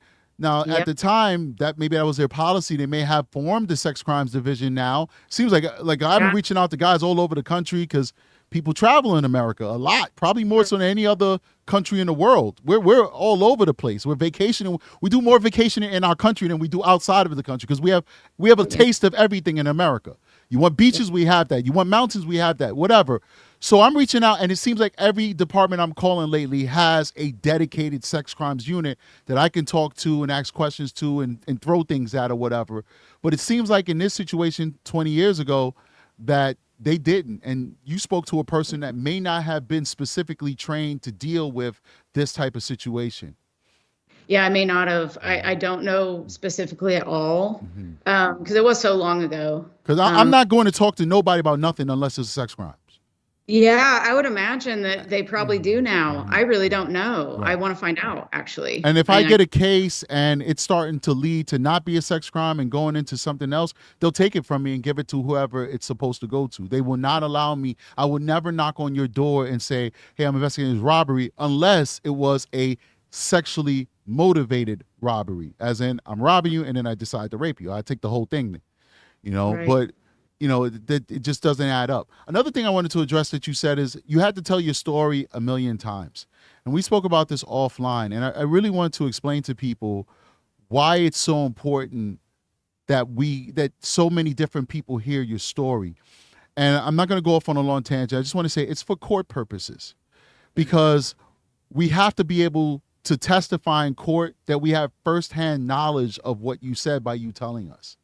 So you tell the initial officer he needs that information because he has to decide who to notify. So if you call in and said, well, somebody stabbed me, then he has to notify the detectives to come out who deal with that. If you come in and you say, well, I was sexually abused, he has to get that preliminary information so that he could call up and say, hey, this is for you special victims, and this is what the person said. So we have an idea what we're rolling into when we come.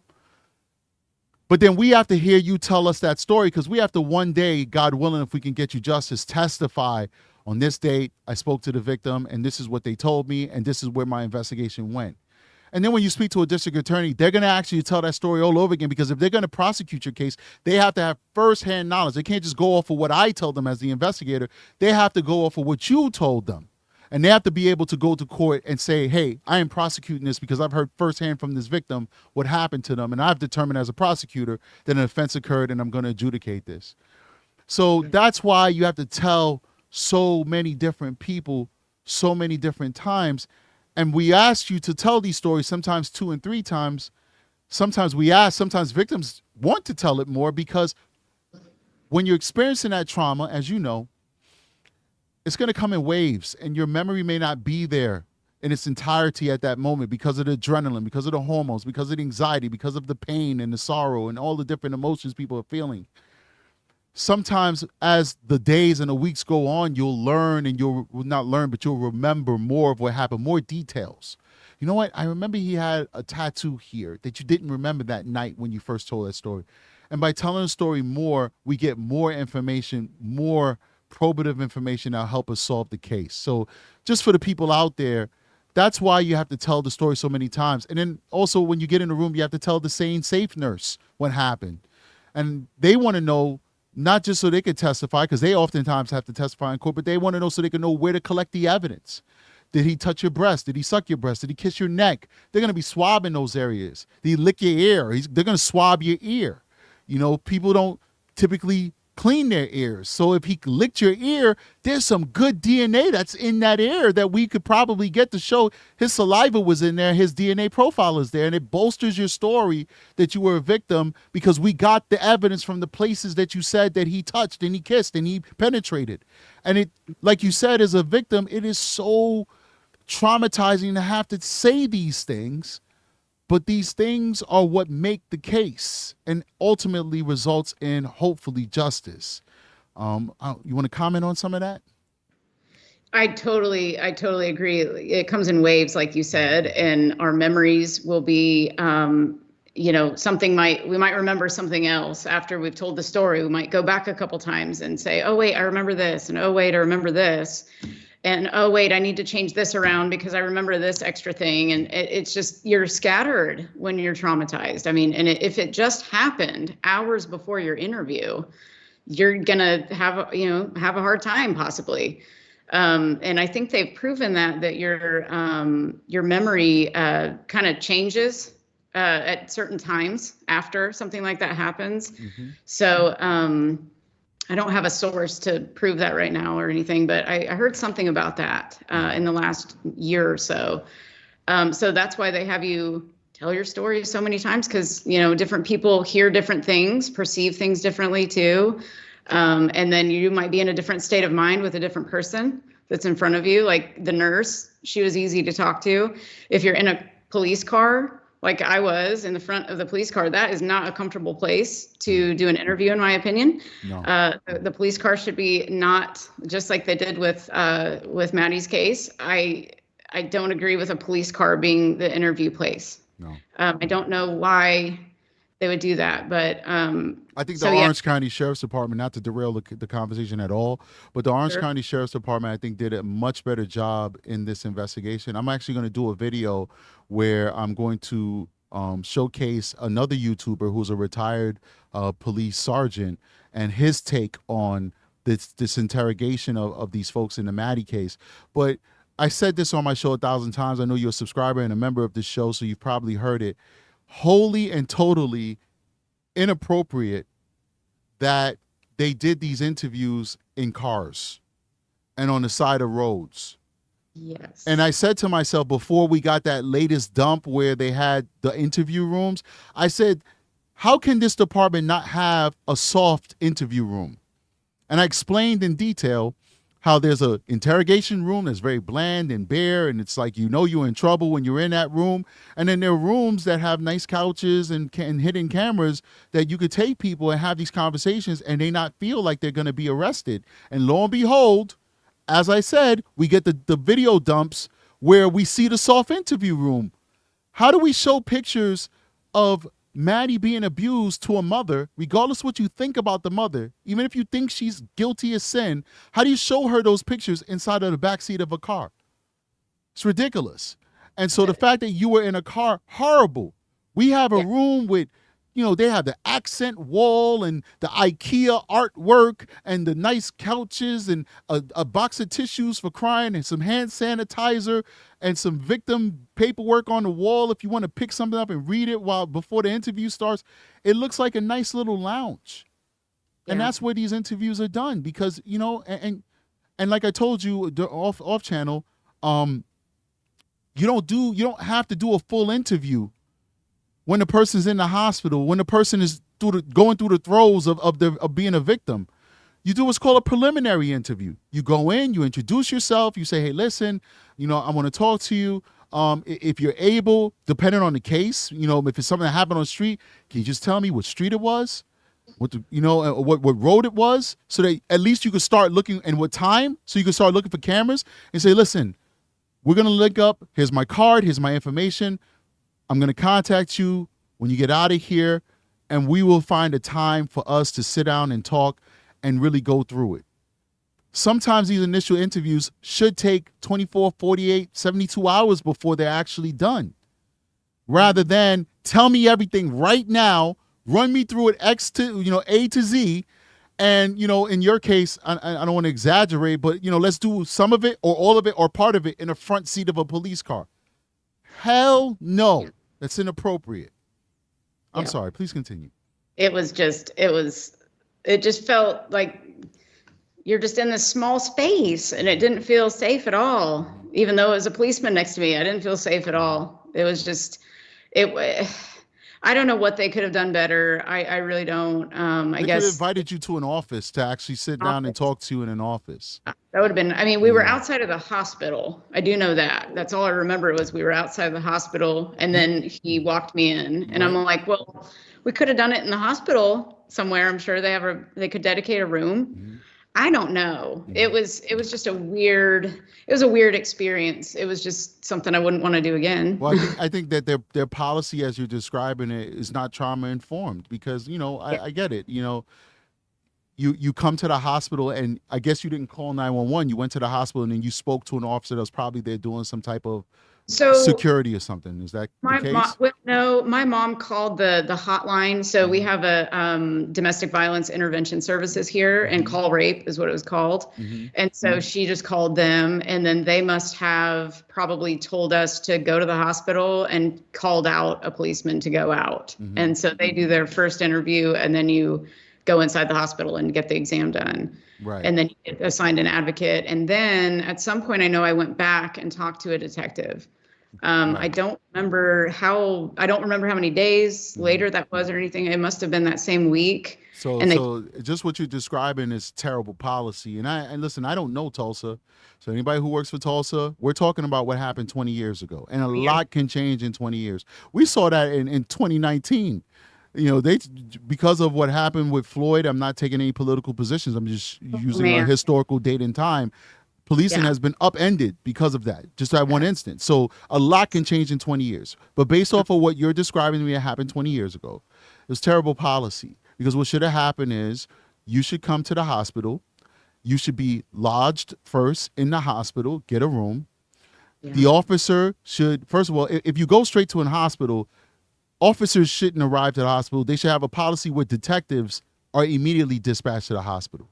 If you call 911 first and the officer arrives first, then yes, the officer should triage the allegations by taking brief statement from you. Not a brief statement, just what happened briefly.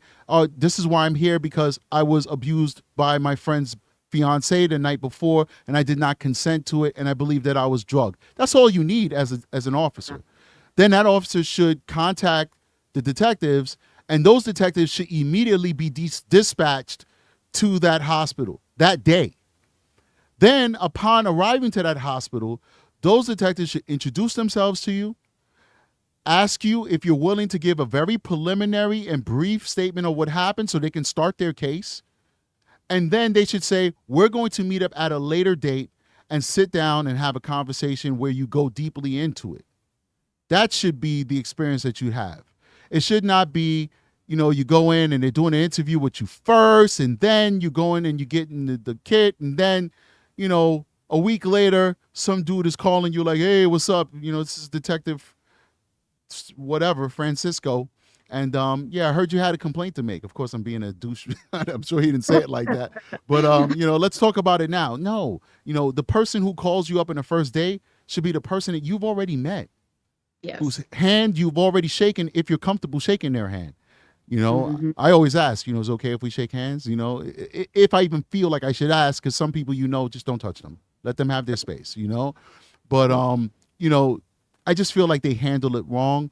But listen, there was a time where I couldn't even have a conversation with you because I'm black and you're not, And listen, Right. times have changed, right? Oh, so yeah. we'll give them grace and we'll hope that in that time that things have changed for Tulsa and that they're handling. Maybe right now they're probably world class right now for all They we could know. be. I have no clue. I know a couple of officers from that I went to high school with, but I haven't talked to them in years. And so I know nothing really. The only time I've dealt with police is, with family stuff, or just, I think I've had to call police, about clients and things like that in the past. But they've been very helpful, the ones I've dealt with. So, but maybe 20, 30 years ago, I was younger too. So maybe I just had a different attitude, also because of what had just happened to me. So your perspective shifts as you get older, of course, too. So they're probably a lot better than they were. Let's just say that much. That I hope, I assume and hope, but. So are you comfortable talking about what the outcome of your case was? Sure. So let's talk about that. Yeah. So I'm pretty sure at some point I went back to, I don't know where it was. I remember going to an office. So it must have been the sheriff's office. I don't really know where, but I did talk to a detective there. She was a female, I believe. I think it was only one detective I talked to. And then, so then gave my statement to her. And I do remember her calling me and saying, I think she said we've overturned the case. The reasoning was, of course, lack of evidence because I didn't say no. So because I didn't say to them, I didn't say no necessarily to the guy, but I didn't include hey, I said no, because I didn't include that in the statement, that they used that against me too. Because you didn't say no, we've overturned the case. And so, yeah, it was just one of those things, like you said, the evidence, even if the evidence is there, and the guy that did it, without getting too personal about who he was, he had a family attorney and they had a lot of money. So I don't know if that affected anything on his end, but maybe not. But let me ask you a question. Because we spoke about this offline, but I just thought about something without going into too much detail, because I don't want to give away investigative techniques, because anybody can watch these videos, including bad guys. I will vaguely say, did they attempt for you in any way to reach out to the abuser and see if he was willing to give a confession or something to that effect? Was anything like that facilitated? No, nothing like that at all. Right. They did information about him. They did tell me that, he had a family attorney and that. So now, because we talked about consent offline, which is still relevant here, that these cases are very difficult because, if you don't say no, then how does the person know that it's not wanted? Yeah. And that could be very problematic, because some people who have a history of trauma in their life, they may freeze and they don't want to do it, but they are incapable of communicating it because of the trauma that they're experiencing at that moment. But it seems to me that if all they did was take your statement and then just call you back, I don't know, a couple of weeks later.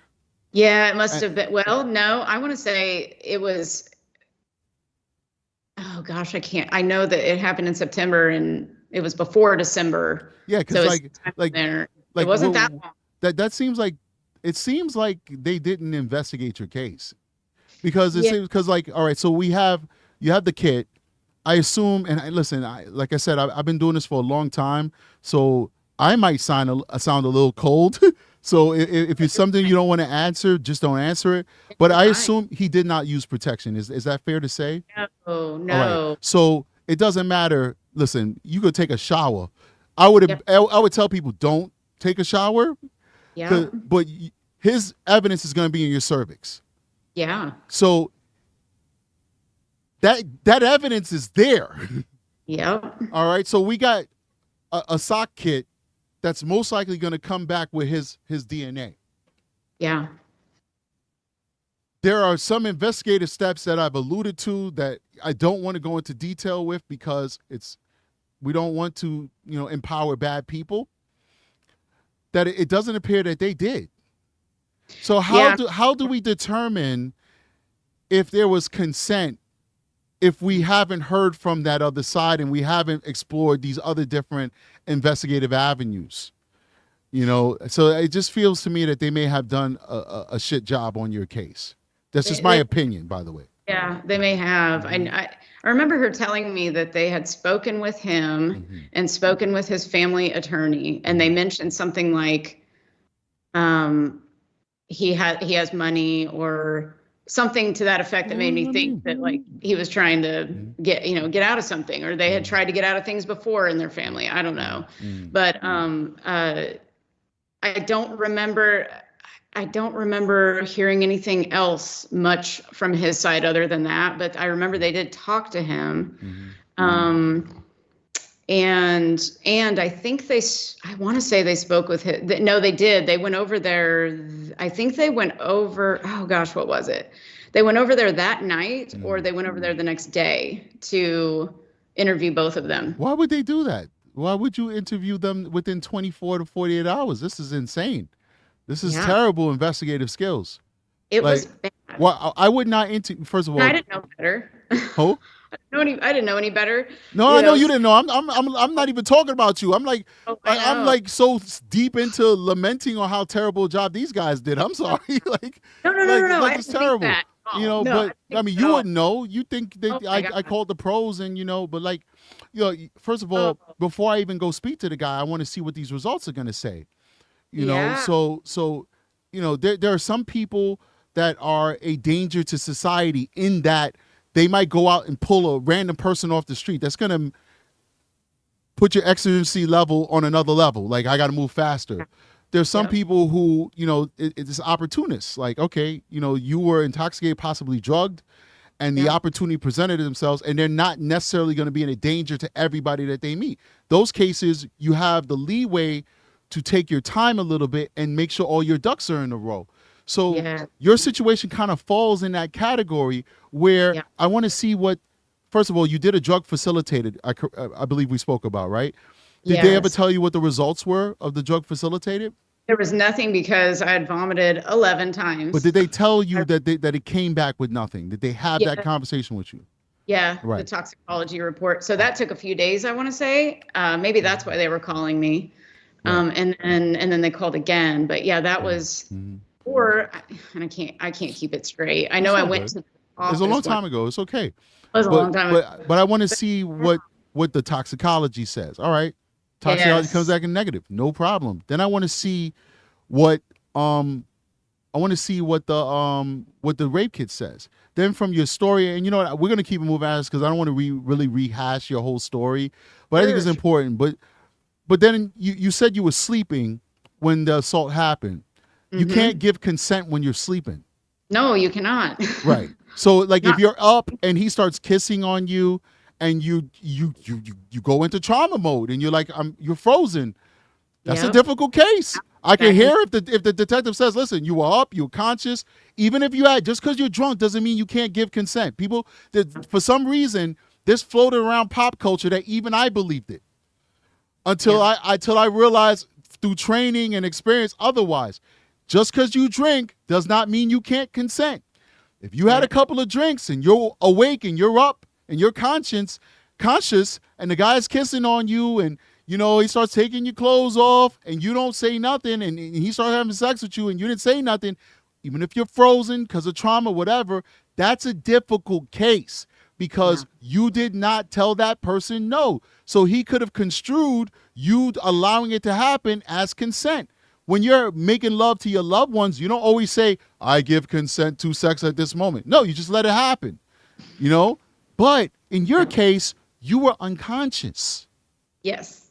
You can't give consent when you're unconscious. No. A boyfriend can't just have sex with his girlfriend. Now, if you do that while she's sleeping, if you do that and she doesn't care, that's my man, I don't care, whatever. But if your wife says, nah, man, I didn't consent to that, you might have a problem, husband or boyfriend, because nobody, no matter what the relationship state is, can give consent when they're not conscious. So right then and there, if the testimony that you're giving is, I was sleeping when this started happening to me, then I do my investigation. I realize you have no ties to these folks other than the girlfriend who's a work partner. This is like one of your first a few times that you've seen the boyfriend. There's no text messages with you guys talking about having sex or threesomes or any kind of other things that exists. And if I got a rape kit that shows his DNA is inside of you and I got you telling me that you were sleeping when it started, I'm at least going to present that to a district attorney. Yeah. So when I come to you and tell you that we're not pressing charges, I'm going to tell you, I believe you. I did my investigation. I presented it to the county attorney, and the county attorney is the one who's telling me to tell you that they're not going to press charges. And what I do is I'll tell the county attorney, here's her phone number. You let her know. Oh, that surely did not happen. That would have been nice. But that did not happen. But it sounds like they kind of dropped the ball. It's a difficult case, yes, but but you're not telling me the different steps that I'd expect a survivor to tell me that they recall happening to get to the conclusion that you're telling me they came to a conclusion with. Yeah, it happened really fast. Right. It was really fast. It's just it's very confusing because you don't know what the whole process, like the legal process, is either with all this. So you don't know much of anything, just that this happened. Right. And the thing with consent, that's hard because that's so hard with some people because like there's a difference in between rape and I made a mistake. I shouldn't have done that last night. That's not rape. There is a difference. And we get that construed a lot in my line of work where you'll have, especially women who are involved in relationships. When I say women, I'm not trying to call out women, but of course, naturally it happens more with women. And I guess the second would be members of the LGBTQIA community. Cis men, if I'm using the terminology correctly, I'm trying to be sensitive to everybody. You don't really see them come with these type of reports like, hey, I had sex with somebody I really didn't want to, and I think it's rape. But women will typically be the ones who maybe they have a boyfriend. A lot of times they'll have the boyfriend or the husband and they'll go out and they'll have mistake sex, but it'll be unprotected. And so now they have to have an explanation to their loved one as to why they can't have sex for months. While they're on these medications. And sometimes you'll see folks come forward and say, well, I was a victim of sexual abuse, and they really wasn't. It was like you described. It was, I made a mistake, but I don't want to be held accountable for it. And this is a way that I can admit to my partner that I had sex, but them not hate me and leave me because of that. Because what good man could say they're a good man if they say, I left my wife, I left my girlfriend because she was a victim of sexual assault? Right. Well, I'm a guy, and I'm telling you, if you're a man and you do that, you're a piece of shit. You know what I mean? But then again, if your girlfriend comes to you and tell you that she cheated on you, or your wife says she cheated on you, well, it's within your right. Absolutely, you say, I'm out of here. You're not faithful. So please continue. But I just want to point it out that from my perspective, we see that a lot, unfortunately. Yeah. It's tough. There's blurry lines everywhere, but. Yeah, it's hard. I've been thinking about that a lot lately about something got brought up about consent, I guess. I don't know where, but and I was just thinking about that. Like, if you're drinking, I mean, some people turn into a totally different person when they're drunk. They do. And they'll say yes to everything. And they say no to everything when they're not drunk. So it's poison to the brain. And it does, everybody's different when they drink. And but if you're doing drugs of some sort, that can make it change too, how you respond, how your brain responds. And so it's chemical reactions going on. Right. So you just never know. And that's what makes it hard. And that's when you look at maybe the character of a person. And there's just, it's blurry. I can see, it's hard sometimes. But and I mean, it makes sense that they might not have believed me. I mean, they believe you, but they don't believe you. Well, you shouldn't have been drinking. They might have their own perception in their mind. I mean, but I shouldn't have been drugged. I know I was drugged. Right. Because at the time we were drinking a lot at that time, and I was fine, off of a few, but I couldn't handle whatever that was. Right. So, no, I think it's unfortunate, and I hear what you're saying, and of course you're expressing what you think they might have felt, but what they felt was wrong if that's what they felt. And I think that, yes, people make mistakes. I see it all the time. I'm a human at the end of the day. I'm a professional, so I'm trained not to judge people, but I'm still a human, and I'm always going to judge people internally based off of my own morals and my own experience. And I see people make horrible mistakes that one would say, whoa, dude. And I don't think your situation is one of those at all. But I've seen situations where it's like, dude, what do you expect was going to happen when you put yourself in this type of situation? But at the end of the day, nobody deserves to have their body taken advantage of without their permission. So yes, maybe you did something stupid. Sure. But that still does not give the right for that person to decide this is an opportune opportunity to take from somebody what was not freely given to me. Exactly. And I want to say in your situation, and this is not because you're a guest on my show and I want to be extra nice to you. It's, just from a human to human and from a professional to another professional, based off of what you told me. Of course, I have not seen your case folder. I don't know everything that happened. Just off of what you told me. Nothing in what you told me gave this man permission to have an argument with his girlfriend and say, you know what? Fuck you, woman. I'm going to go and just take your friend who's sleeping. There's no circumstance that would make that acceptable. It was just pure and unadulterated rape. That's what it was. And I'm not even going to censor it for YouTube. I'm just going to say the word.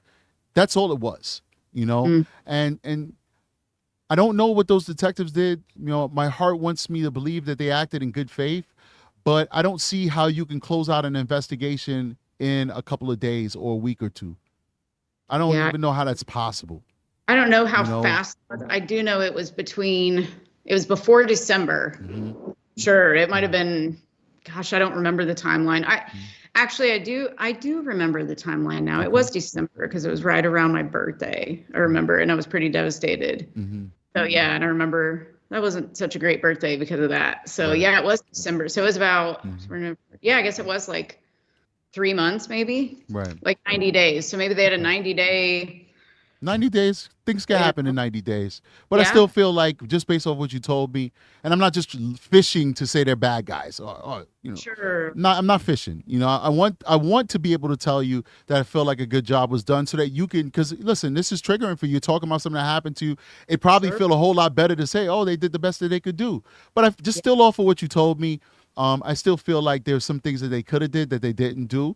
Investigative steps. And I feel like this is something that should have come from a county attorney. Maybe it did. Maybe the county attorney, they have a different relationship in there where it's like, I'm not talking to them. That's your job. You call her and tell her we're not moving forward. Okay. Because sometimes, like you said, money and power does go a long way in America. Maybe he's connected and the district attorney is like, I don't care what evidence you send me. I'm not prosecuting this because, his dad is a campaign contributor for me. You have no idea. Possible. We have no idea. But I'm grateful that where I work, we can say, hey, county attorney, you make that call and tell her. Or if we, I don't always do that. We also, it's a choice. We also can say, hey, listen, we gave this to the county attorney and they've decided what they want to do. They want to move forward or whatever. And here's their number if you want to question them about it. But also, I think what's really important, and they may not have had this 20 years ago, but I think we have it now, and I appreciate it. When I make that call, I'm going to have an advocate on the phone while I'm making that call. That's not a call that I'm going to do.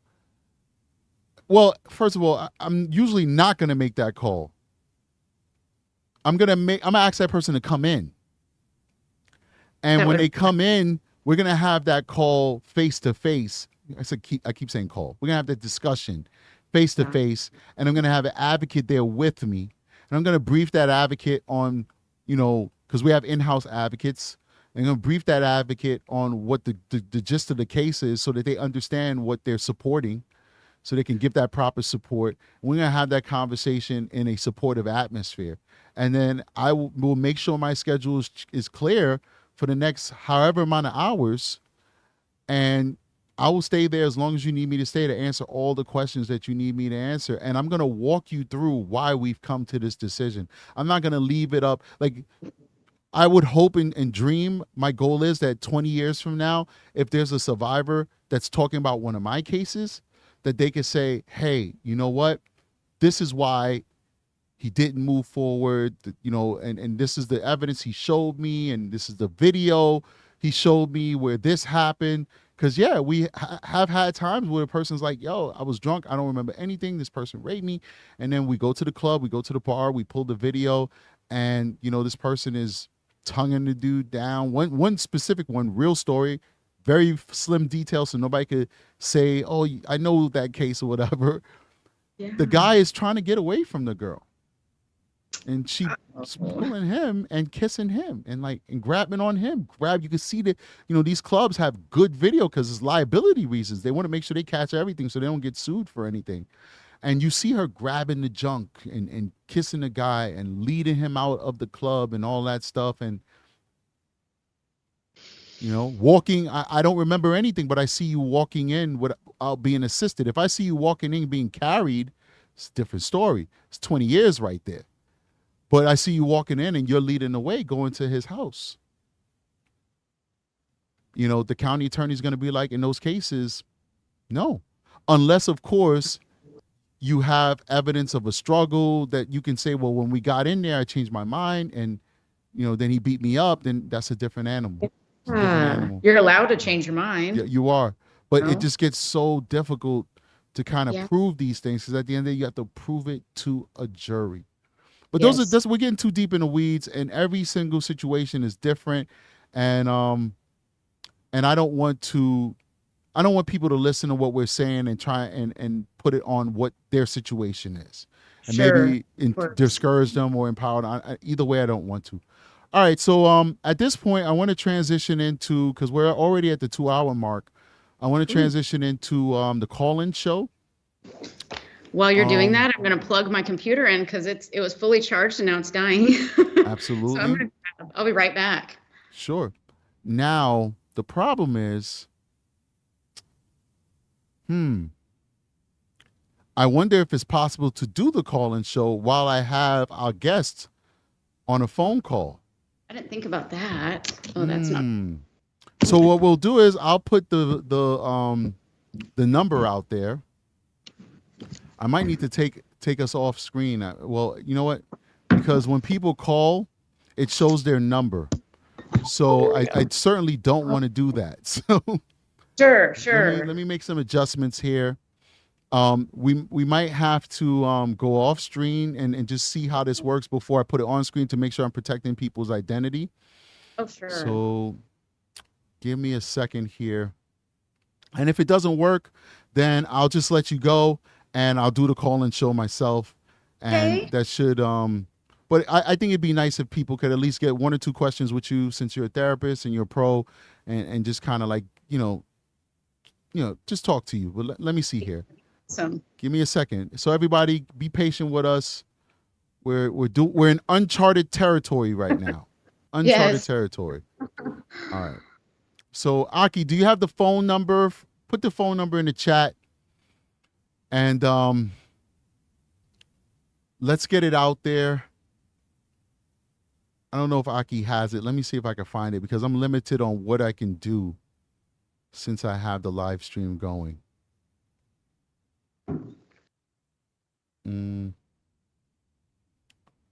Oh, let's see here. Skype phone number. I don't know if Aki has it. She may not have it. All right, I got it. I'm going to post it right now. Okay, so she posted. Okay, great. I'm posting it again. So somebody call in, and you're kind of going to be like the test person. Because when you call in, it's going to kind of like let us know if we can have you on the show and the guests at the same time. And if it's not possible, then we'll just do a call in with me. And, Sure. if there's any questions for you, I'm sure you'll keep watching the show Yeah, I'll and leave it on. you can go ahead and answer those questions at a later date. Nordica says she's going to call in right now. So let's see. Cool. It may not work, guys. I cannot guarantee that it will work. No guarantees here. There's got to be a way. Mm-hmm. We just may not know what that way is. No. Let's see.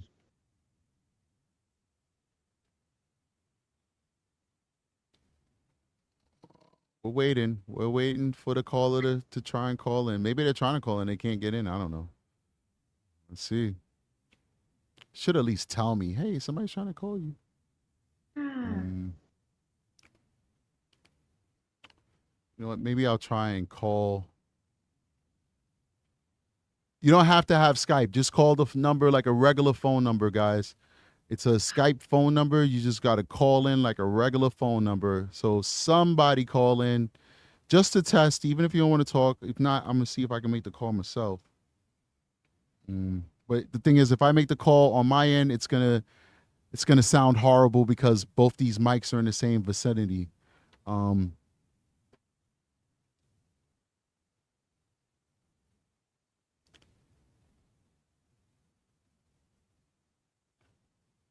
right, let's see here.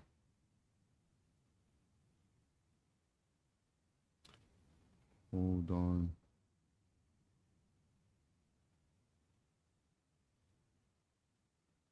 All right, so I see somebody calling. Let's see if it'll work. First person who's calling in. Hey, welcome to Strategic. Can you hear me? Yes, I can hear you. Can you hear me? I can hear you now. Hold on one second. Guess, Samantha, can you hear me? No, looks like Samantha is not able to be heard.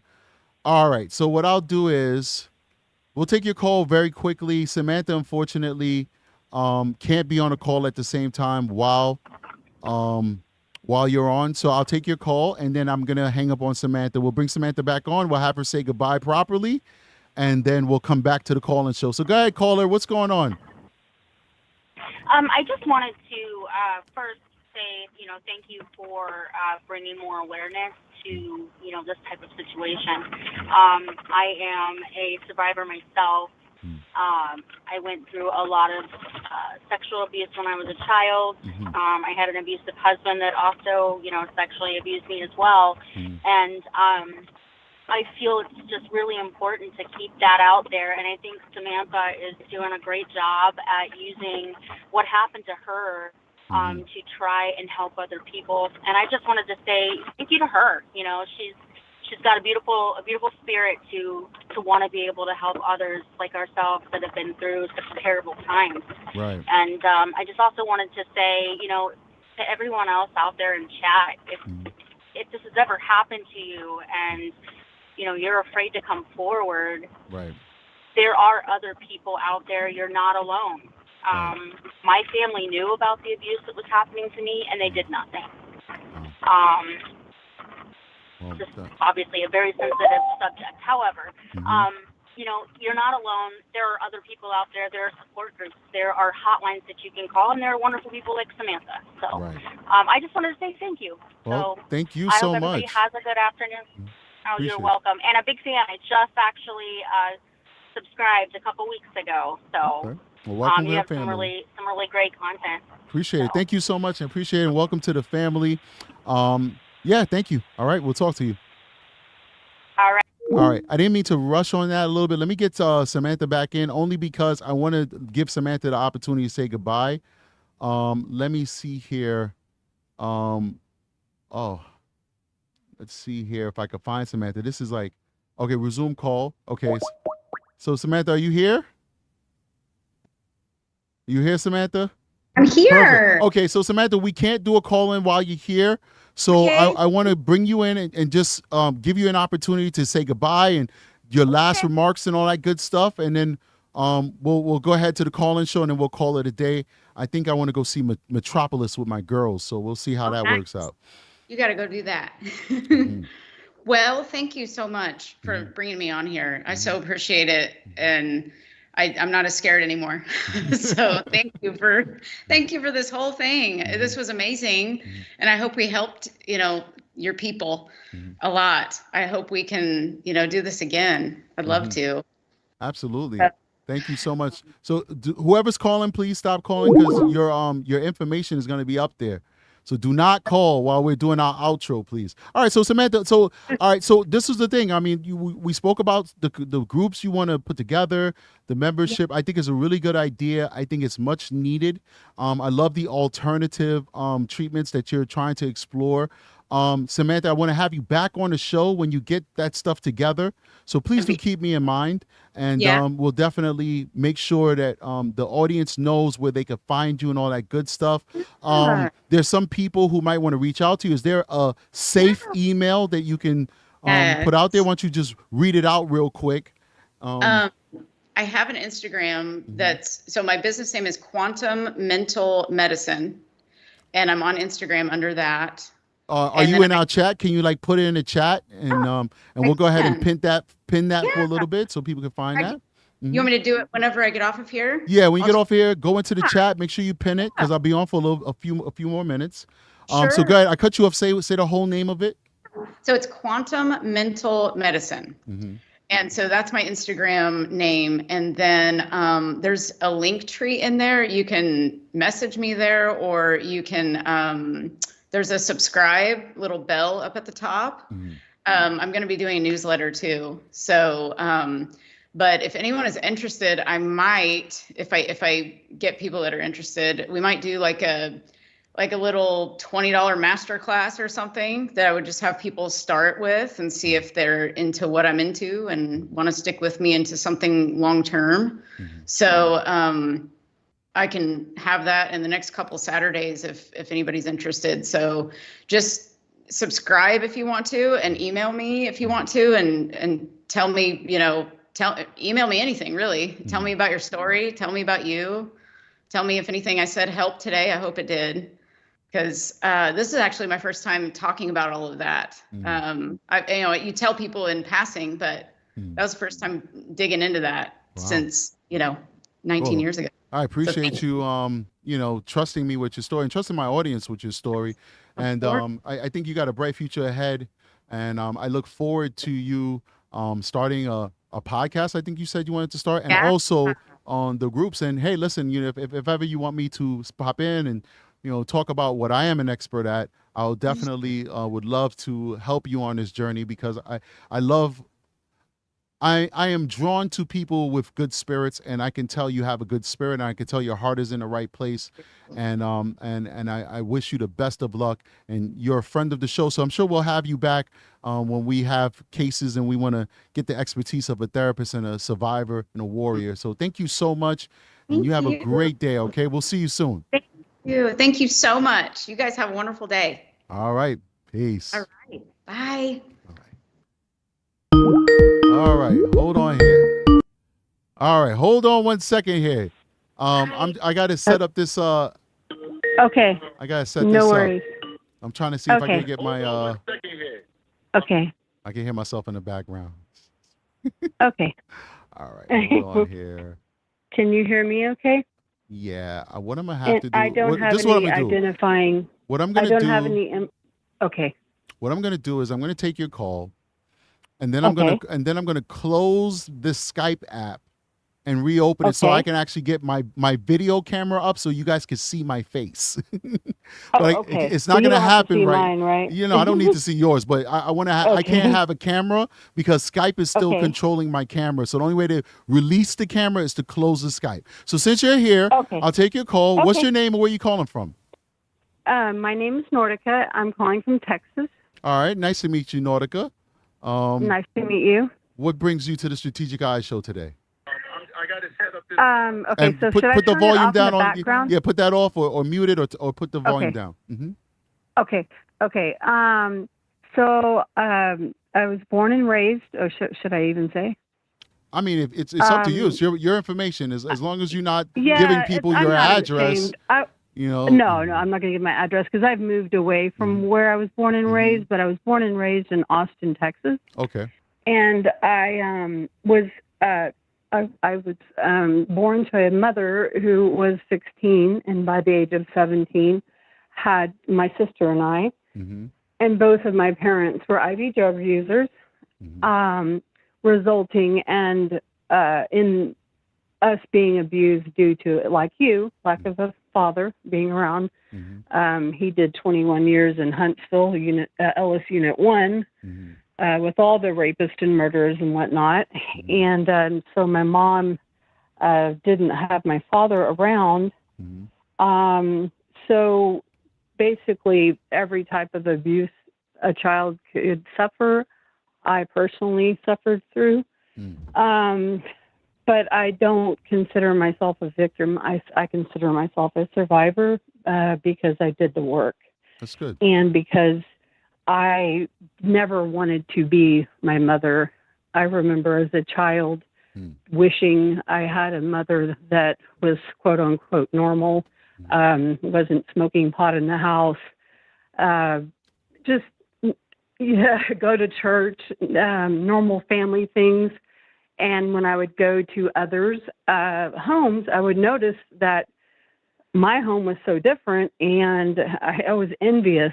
And that's when I started figuring out that the home that I lived in and the way other kids lived was completely different. Right. And so I guess my point with all this being said is, people like Samantha are so imperative for people like us who are survivors and who have worked through traumas via therapy, via shamanic work, God, whatever it is. And after I lost my oldest son, the county that I lived in Travis County, sorry. I'm so sorry to hear that, man.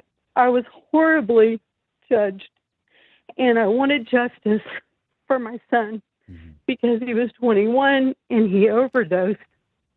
And I didn't know that my son had a drug problem. I was really busy raising my younger son, and he was a Golden Gloves boxer at the age of 17, and he was also he did baseball, so he was varsity, and he played select, and so and they were years apart, and so I was judged harshly for the way that my son died. He relapsed and bought a fentanyl patch from a man on disability. Right. And when I tried to get justice for my son, they basically told me, your son was just a drug addict, and wouldn't bring charges against the man that in his cell phone showed where he bought this fentanyl patch, and it was under his tongue when I found him. And so people are very cruel to parents of how they lose their child. Right. And all of the traumas kind of tie in together. Yes. And so I have personally found, instead of being part of the problem, to being a part of the solution, because we have a generation of children, me being one of them, that are being raised by addicted parents. Right. That are going in and out of foster care, and they end up in the system because they don't have the support or tools that they need, because they're going in and out of foster homes, being abused by their drug addicted parents, right, and don't have the support that they need. And our country needs to address this, because there's a lot of kids like me that don't have the strength and do not overcome, and you end up drug addicted or killing themselves or whatnot, or just getting in such a low point that they cannot even function. It is a absolute miracle I am not in a straitjacket licking the walls. And it's a testament to your strength. It's a testament to your strength.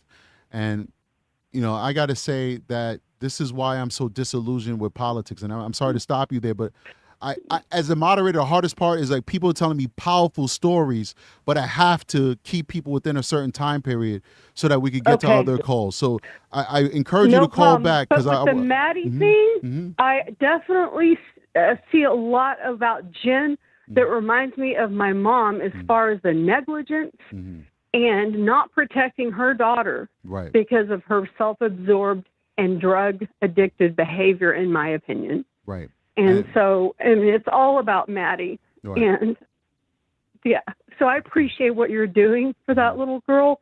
And I wish there was more police officers and detectives like you, because they're few and far between, I have found. Thank you so much. So I appreciate that, what you're doing, and the compassion and that you have, and regardless of what other people might think or say about your approach, I think it's fantastic. And that's what I wanted to say. Thank you. And for others that have lost kids out there, you're not the only one, and there is light again. Right. Yes, thank you. And that have been abused as well. So please don't give up. Thank you. Very powerful Thank you for letting me come on. No problem. No problem. Guys, a few things with that. Wow, very powerful. Sometimes I feel bad when I have to kind of keep people on a tight time constraint, because this is such powerful things. People could go on for half an hour and other people want to call in. But a few things with that. Number one, this is why I'm so disillusioned with politics right now. And we're not going to talk about politics, but I'm just saying, it doesn't matter whether you're on the left or the right. Our priorities are not for our children. It seems like everybody wants to spend money on everything that doesn't have anything to do with securing the safety and the betterment and the enrichment spiritually and mentally and physically of our children. And so that's why it's like, to me, it's like, oh, you vote for this guy, vote for that girl, vote for these people. Oh, is the world going to end if you don't vote for this person? The world is already ending. Look at all the Maddies we have out there. Look at the 40, 50, 60-year-old women who are calling this show, and they're basically Maddies. Because we're failing our children, and our children become adults. And if we don't intervene, some of them become broken people. Some of them become perpetrators. At the end of the day, we have to live with all of them, because we're not taking the time to invest in our future. And the other thing is, the caller touched on something as far as, my approach. Some people don't like my approach. I think the vast majority seems to like it. The show is doing pretty good. We're growing rapidly. But you have my approach when you have to see these things in real life. A lot of the people who don't like my approach, they never did this line of work. Some of them aren't even victims, survivors, or warriors. So it's easy to say, oh, I don't like, it's a little too rough. It's this, he's too mean to the bad guys, It's easy to say that when this platform is you being voyeuristic. You're literally taking people's pain as entertainment. But for those of us who are part of this world, it's not entertainment. It's real. So when I'm pissed off over negligent parents, I'm not pissed off because I'm trying to be mean. I'm pissed off because I see every day what happens to victims when their parents are negligent. When some of you who are saying, yeah, I agree with you, Strategic, the reason why you agree with me is because sometimes you are a victim of what happens when parents are negligent. When I say screw these perpetrators, I'm saying that because I have to deal with perps every single day. And I know just how disgusting it feels to be around these folks, knowing what they've done and what they've perpetrated against other human beings. So my approach is the approach it is because this is my life. This is my life's work. And for you, this is just your life, period. This is your life's experience. And that's why me and you guys have so much vigor in our approach dealing with these situations, because it's real for us. It's not just entertainment. And unfortunately for a lot of people in this sector, it's just entertainment. And I don't begrudge you. I'm not looking down on you. I'm just saying, understand why you see what you see. You see what you see because it's real for some of us as professionals and as survivors and warriors. It's real for us. All right, that being said, another call. We'll take one more call, two more calls. I don't want to be unfair. We only had two so far. At least, it's been a long show. and I'm starting to get fatigued. So we'll take 2 more calls and then we'll call it a day. So if anybody else wants to call up, we'll take your call graciously. We appreciate it. If nobody else wants to call up, it's perfectly all right. We'll end the show. I think we had a really good show so far. So it is what it is. The number is 518-639-6283.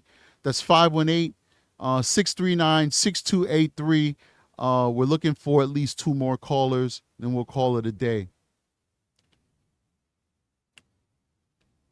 And very powerful call, man. Very, very, very powerful call.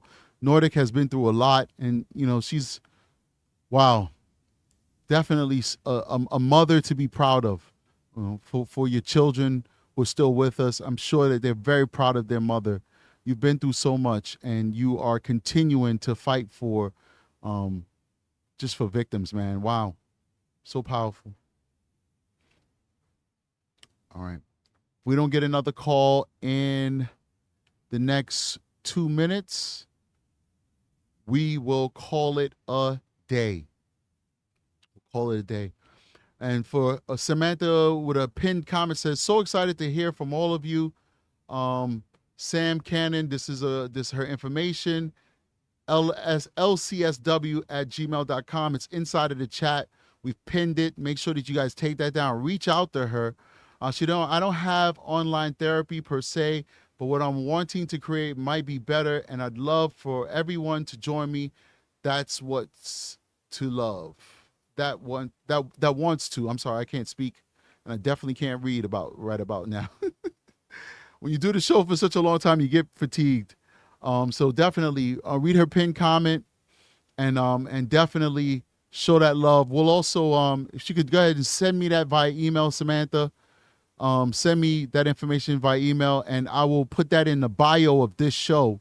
So anybody who watches this show can be able to go into the bio, into the description section, and get your information and click your email and reach out to you, click your Instagram and all that good stuff. So for this show, I'll post your Instagram, I'll post whatever you send me. So Samantha, email me whatever information you want these beautiful people to have, and I'll make sure I put it in the description and they'll be able to reach out to you. We're about to close the show soon because we haven't gotten a phone call. Jeep Sarah says, Strategic Eyes Show, you're on point. Thank you. I appreciate you. Wendy Williams says, Strategic Eyes, thank you for having Samantha on. This was very informational and emotional show. If I'd known nobody else was going to call, I'd have let Nordic talk for a little bit longer. But I wanted to make sure that I'm fair to other callers, but nobody else is calling in, so it's okay. And we're about to end the show in 30 more seconds. 30 more seconds. All right, let's start wrapping it up. All right, guys, I think we had a really good show. I really appreciate our caller that called in, our callers rather, who called in and shared their experiences. 100% big shout out to Samantha for her amazing experiences, the amazing work that she's done and dedicated her life to, and her taking the time to come on the Strategic Eyes Show and sharing a lot of things by her admission that she's never shared before. So I hope this was very therapeutic for her, and it was definitely therapeutic for all of us, and we learned a lot. I had a really good time talking to her, really good time sharing this space with her, and hopefully we'll have her back on the show at another time to talk about other things, man. I would love to just pique her brain when it comes to some of these other abuse cases and just see what she has to say from a therapist perspective. Guys, we do have a membership program. Please consider becoming a member of Strategic Eyes Show. We do drop exclusive content on the membership. We also have a Patreon where we drop even more exclusive stuff that we can't post on YouTube. So the only reason why we have a Patreon is because YouTube is very restrictive with the type of videos you could post on their platform. If YouTube was not restrictive, I'd just keep it on the membership, and we just have the membership and people could just go there for exclusive content. But some videos I can't post on YouTube. I will post those videos on a Patreon, like police shootings, when I do walkthroughs and we show people getting shot and stuff like that. You can't post that stuff on YouTube like that. So I put it on the Patreon where it's a safer platform where I won't be sanctioned and harassed and punished like I've been punished so many times in the past by YouTube. So consider becoming a member, and also consider becoming a Patreon member so you can get the full experience of the Strategic Eyes Show. Other than that, we do have merch as well. We have amazing merch that has just been put on the merchandise. We have Don't Be a Per Diem dad. We have bags, strategic bags. We have cups. This is one of the mugs that we're selling, or cups rather, that we sell on our store. So please go ahead and do that. Support the channel as best you can. What else we got going on there? I think that's about it. So big shout out to everybody who supported the channel. Big shout out to all the people who became members during this show. And we do appreciate you.